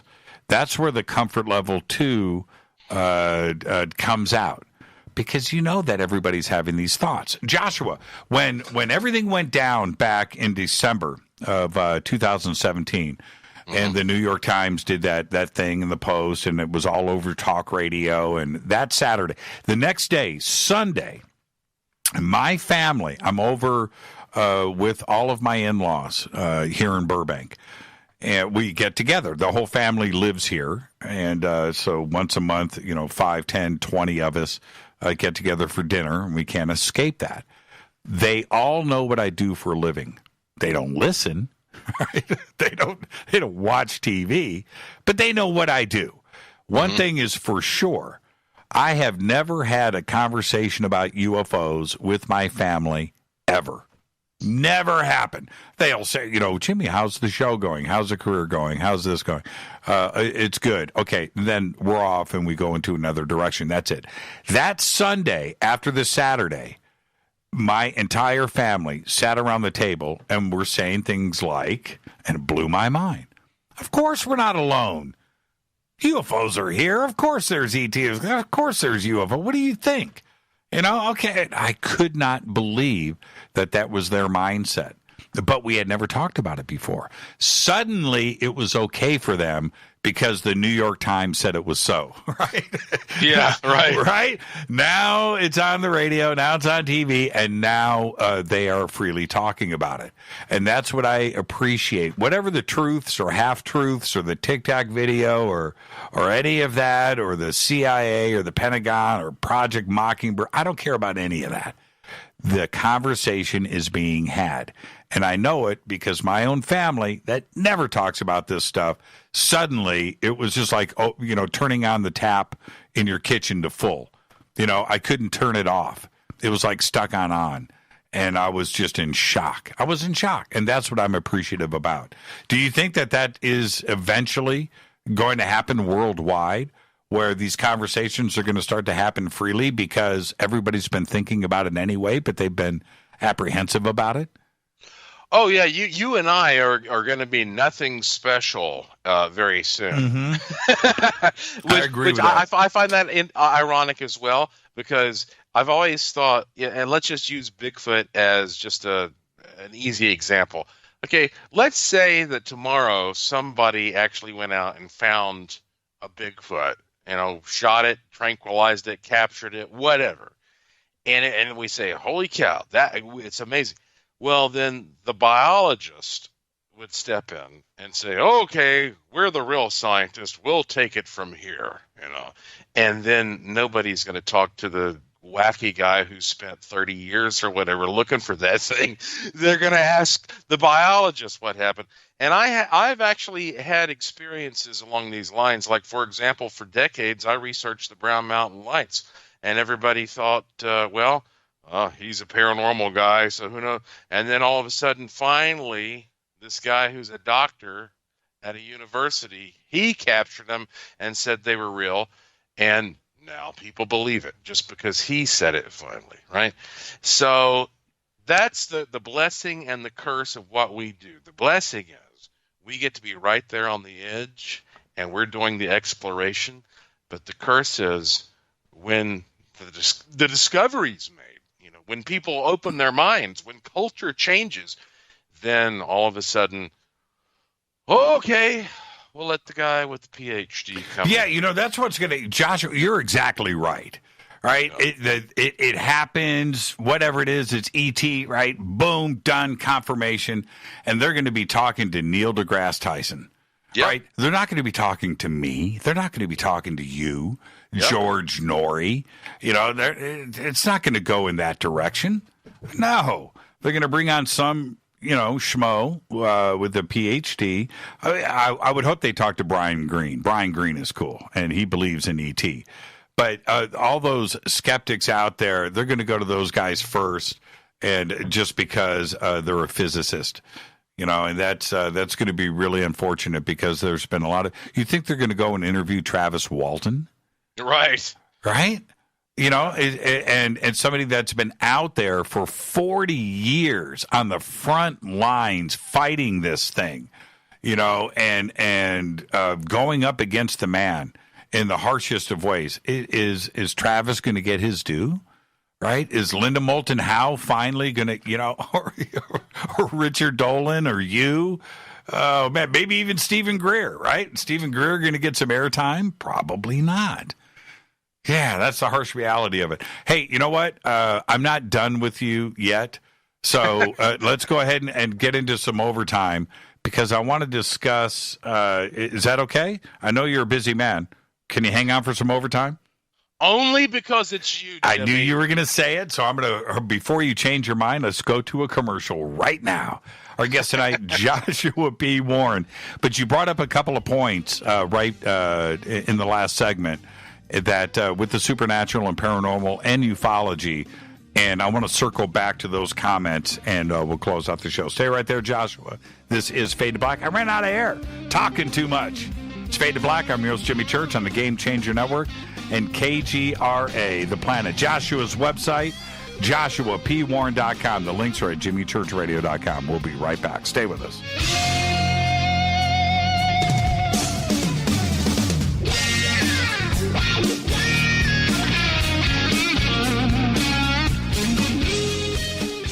Welcome back. Fade to Black. I'm your host, Jimmy Church. What a great show tonight. Joshua P. Warren doing some overtime.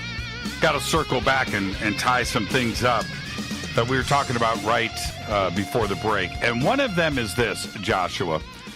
Talking about the paranormal and supernatural. Well, there's another thing that is starting to support us, and that is the science side of things and physics, and specifically string theory and multi-worlds and multi-dimensions. And the only way that string theory works, well, it works for a lot of different reasons, but the way that the math fits together is they had to get out of our three-dimensional world and introduce a fourth and a fifth and a sixth, seventh, eighth, ninth, 10 dimensions. And in those dimensions, the math starts to work, and it does work. But what is interesting about that is if those 10 dimensions, and they are saying that they have to be there, if those are actual, and I believe that they are, then we fall back into the paranormal and the supernatural and the ET aspect of it, and even Bigfoot is in a strange way, in that some of what we are witnessing, whether they are ghosts, life after death, ET spaceships appearing and disappearing in the blink of an eye, like this object here in this video that you've shown tonight, that these may be coming in and out of dimensions, and all of this ghosts and the supernatural and leprechauns, right? Demons, angels, spirit beings, to craft, that all of this could be connected. Do you think that there's an interdimensional aspect to it? Okay, so let's go down the rabbit hole here. Let's go. That's why you're here. Take me. All right. So, well, for one thing, to you and me, this may seem a little bit redundant, but I think that you can't have a genuine conversation about interdimensional beings without understanding what that means, what a dimension means. That's your baseline. So for those who've never heard this before, bear with me for a moment. This is the best way I can explain to you what a dimension is, because you're not going to be able to comprehend it. I can't comprehend it. We can't comprehend it. It works on paper, but we can't comprehend it. So here's the handle. So I'll go back to a book that was written in the 1800s called Flatland. Okay, so the idea is you and I are at least three-dimensional, and we all kind of know what that means. You have height and width and depth, the three basic physical dimensions. But imagine a world that didn't have all three dimensions, that only had two. So a flat land. So instead of you being a human, what if you were a piece of paper cut into the shape of a circle? Right. Now, still, to be technically accurate, I mean, there is a little bit of width to even that piece of paper. But if you were a part of Flatland and your whole world was flat, all you would see or experience is what's directly in front of you. So that's right. If a being like you or me, Jimmy, who are in three dimensions, came along, we have this other thing called, height or whatever you want to call it, and we can look down and we can see into their houses, and we could say, "Hey, a little Flatlander guy," and he'd say, "Where's that voice coming from?" That's right. That's right.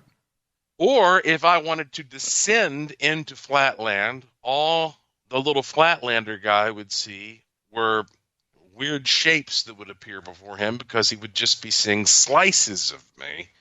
Very similar to what you have in the medical field when you see slices of a scan of somebody.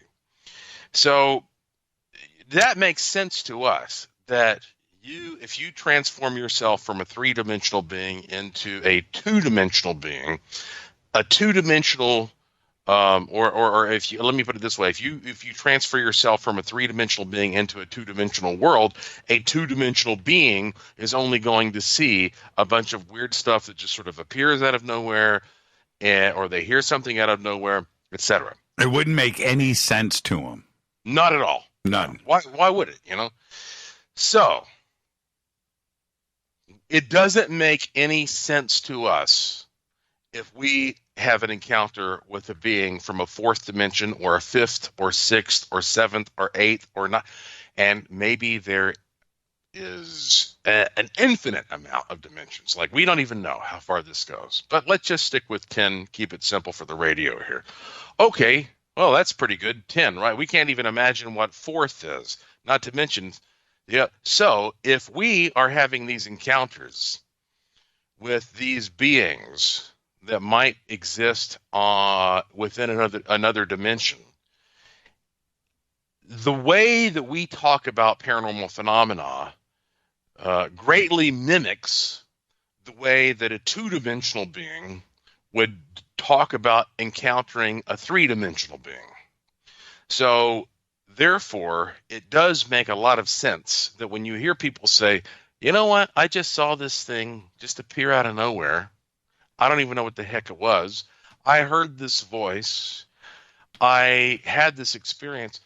Well, you can sort of use that as an example of what it would be at any point for someone to experience an interaction with a conscious being that occupies more than the 3 or 4 dimensions. And of course, we always talk about time being the fourth dimension, and time is simply things happening over duration, So starting there,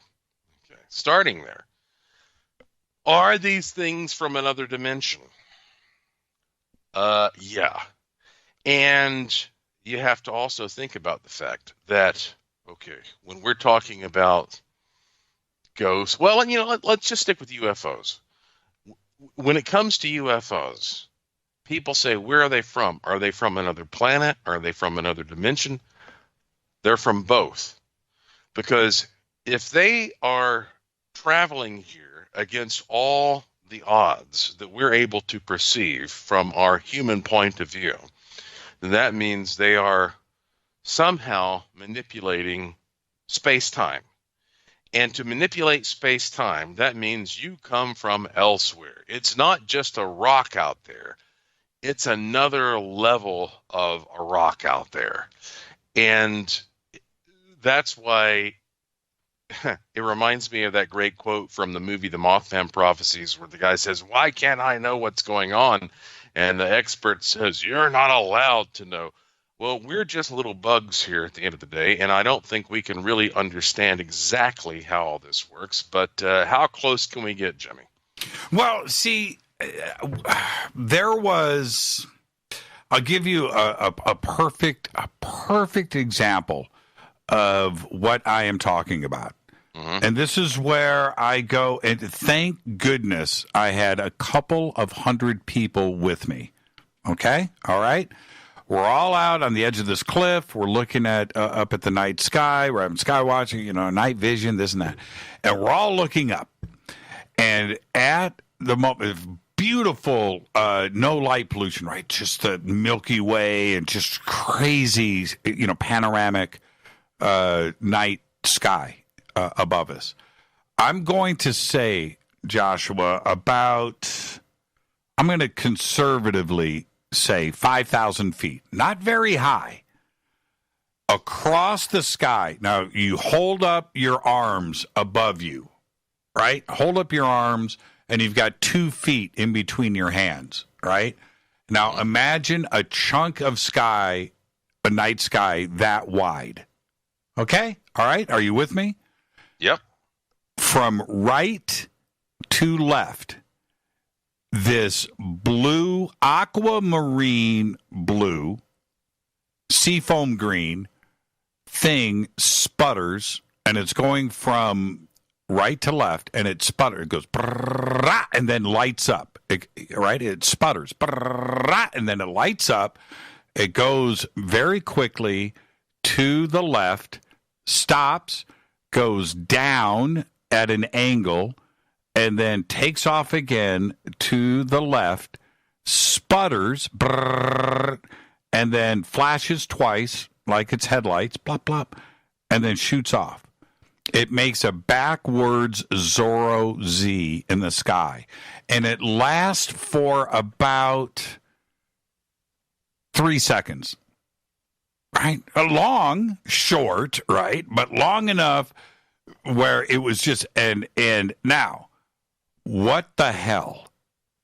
And everybody there screamed. We were all looking up. We all saw it. Now, somebody explain that to me. And the only thing, there was nothing before, there wasn't anything after. It just appeared. And I keep playing this over in my mind's eye. And trust me, there are people right now listening to this broadcast that are on Twitter that are about to say, I was there, it was amazing, we all screamed. But it was interdimensional. It appeared, right? It appeared. It didn't fly in. Do you understand what I'm saying? It wasn't that kind of physical thing. It sputtered, lit up, did this backwards Zorro Z, panoramic in the sky above us, ginormous, covered miles of sky in like 3 seconds. Zit, zit, zit, and was gone. And blinked as it was leaving, by the way. Beep, beep, did a little honk. It was crazy. And I have to go into that zone of parallel worlds, interdimensional. It just came in our frequency, at that moment. Karen just tweeted, I was there. It was definitely amazing. Right? It was crazy. And I don't know. And so when I get into this interdimensional thing where I wasn't in this mindset 10, 15 years ago. I was in the nuts and bolts aspect of this, very physical craft. When I see something like this, going back to your point, and I need your comment, this object that you just showed us in the video tonight, it's in the night sky. Right? It's not daytime. We can't see the physical, what it possibly could have been. And it's the same thing with what we saw in the night sky that night. If this was during the day, would we have seen shiny metal? Right? Would we have seen the sun reflecting off of this? Or is this something else where it's electric, it's interdimensional, it's just in our frequency at that moment, and we're in the right place. We're in the flat land, right? Do you understand what I'm saying? Oh, yeah. Well, okay, think about this. So it's a very good question to say, well, are these UFOs only flying around at night? And well, you couldn't make a case for that because of the way the electromagnetic environment works. But if I turn on, and you can try this if you've never tried this before, take the brightest flashlight you have and turn that thing on at noon or 1 or 2 or 3 o'clock in the afternoon. And it just doesn't look that bright to your eye.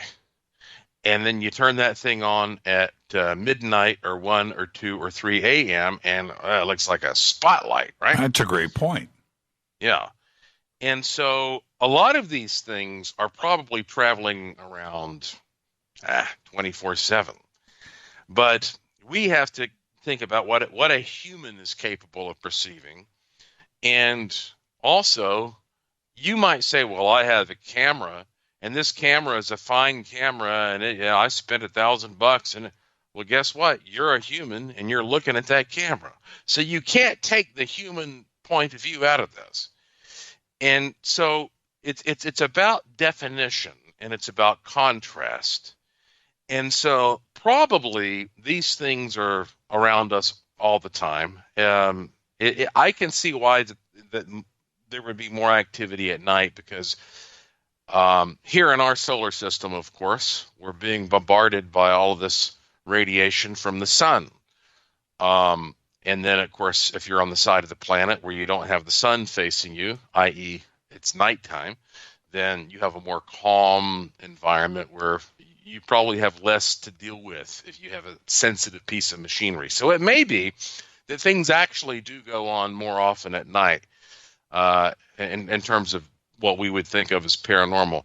But regardless, even if it's all happening consistently 24/7, it boils down to what is the human able to perceive. And so you're going to be able to perceive these things more distinctly at night. And when it comes to the question of, well, really, what are we looking at here? What at the end of the day, like, what is this?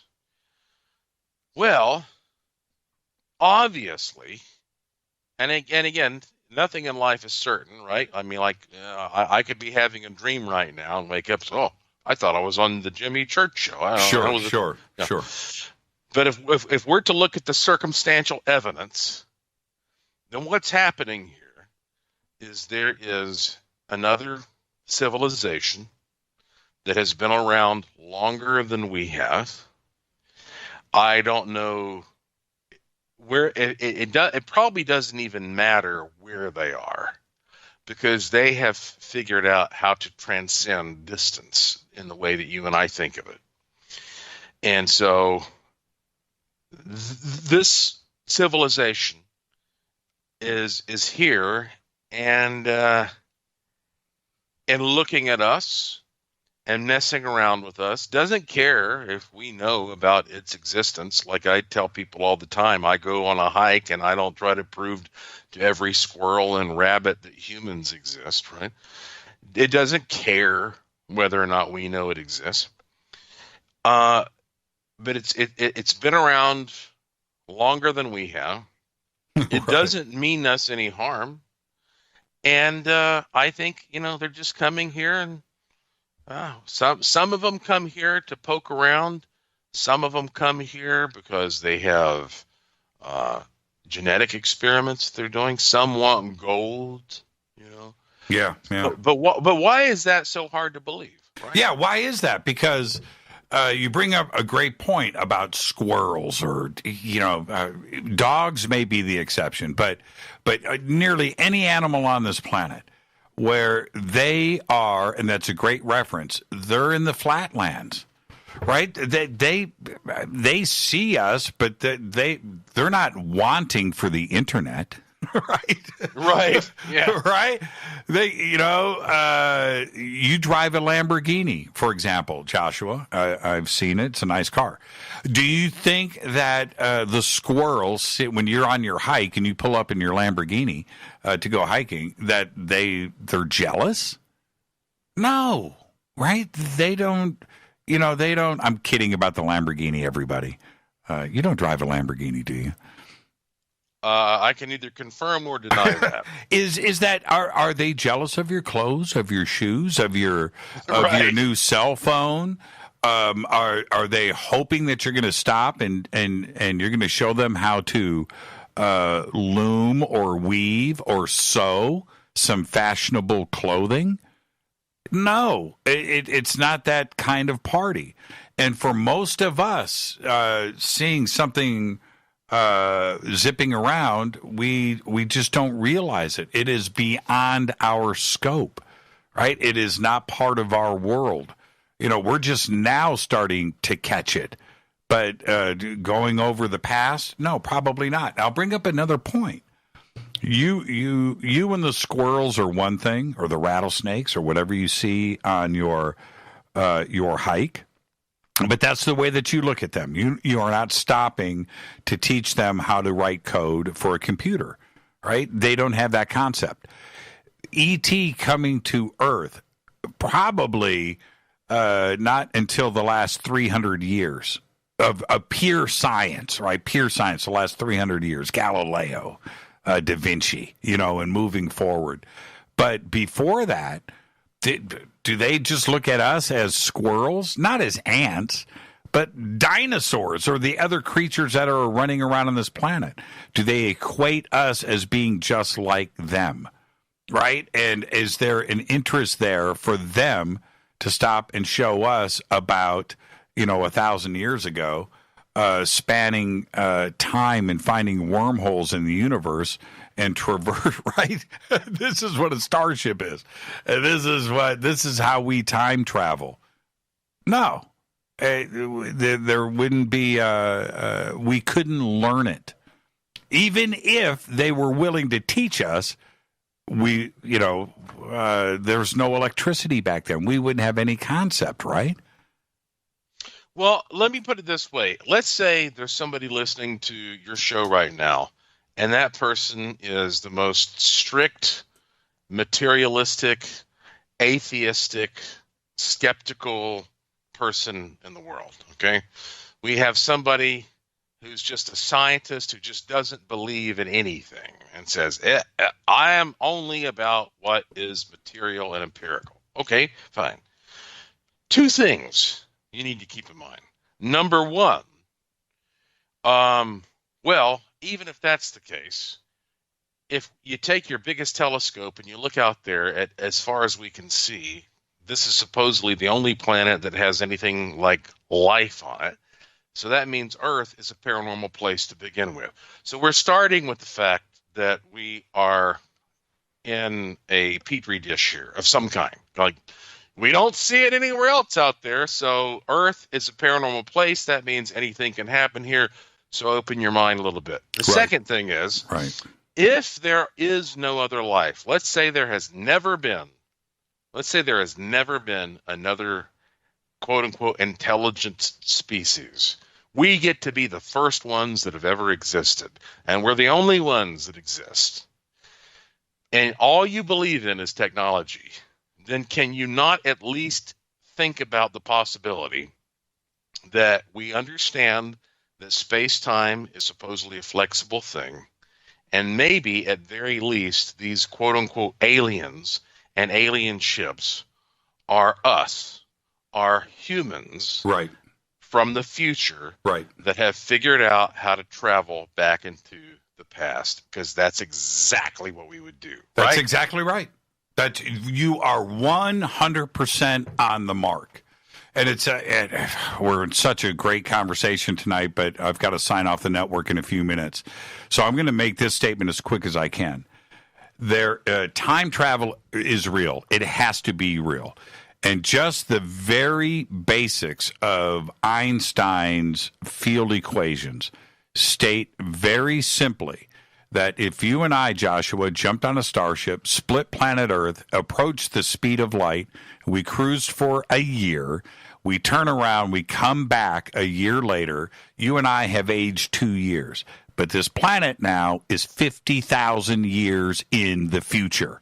And we arrive. That is a fact. This is simply put. We are now time travelers. Now, 50,000 years in the future, you and I jump off the ship and we say, hey, what's up, everybody? You figured out time travel yet? Yeah, we do it all the time. That's a fact. And now you and I, we time travel back to 2019. Not to say that we would be on the same timeline. Doesn't mean that anybody would see us. Are we in another parallel world? Are we somewhere close to this frequency? Are we able to fizzle in and out, maybe be a ghost in somebody's living room, maybe be something in somebody's peripheral vision? Or are we physically here? But time travel 50,000 years from now is conquered. And there are time travelers here right now. Is it what is in the skies? Absolutely. There's no question about that. And I believe that physicists right now are talking about this very real possibility. And it could explain a lot of things. The Mandela effect, right? It could explain ghosts, spirits. Right now, quantum physics and quantum computing is talking about the operation of entanglement and qubits operating in parallel worlds. This is all our reality today, and I totally agree with you.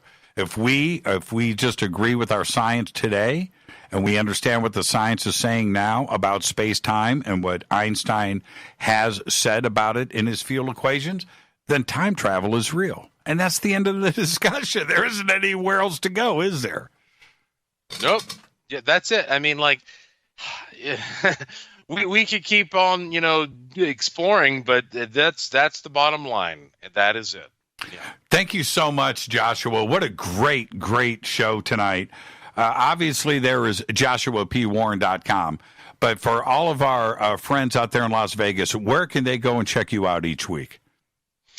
Well, it's the Creepy Vegas Ghost and UFO show. We do it every Saturday at 7 p.m. at Millennium Fandom. Just go to creepyvegas.com. A couple things quickly. The new book that I contributed to Chapter 2 is called Area 51, Warning, Keep Out. You should check that out on Amazon. And you wrote that, you contributed with Timothy Beckley, right? That's right, Tim Beckley. Good. I've known Tim Beckley over 20 years now. And if you go to joshuapwarren.com, go to the Gallery of the Strange, but also go to the Curiosity Shop, and you will see some things that you will not be able to attain anywhere else in the world, and I promise you that. Thank you so much. Tell Tim I said hello, and we got to get him on the show, okay? And right. reach out to Steve as well. I would like him to come on and comment about this video, and we'll work on a project together. Let's get this thing out there. I want the masses and the media to see this.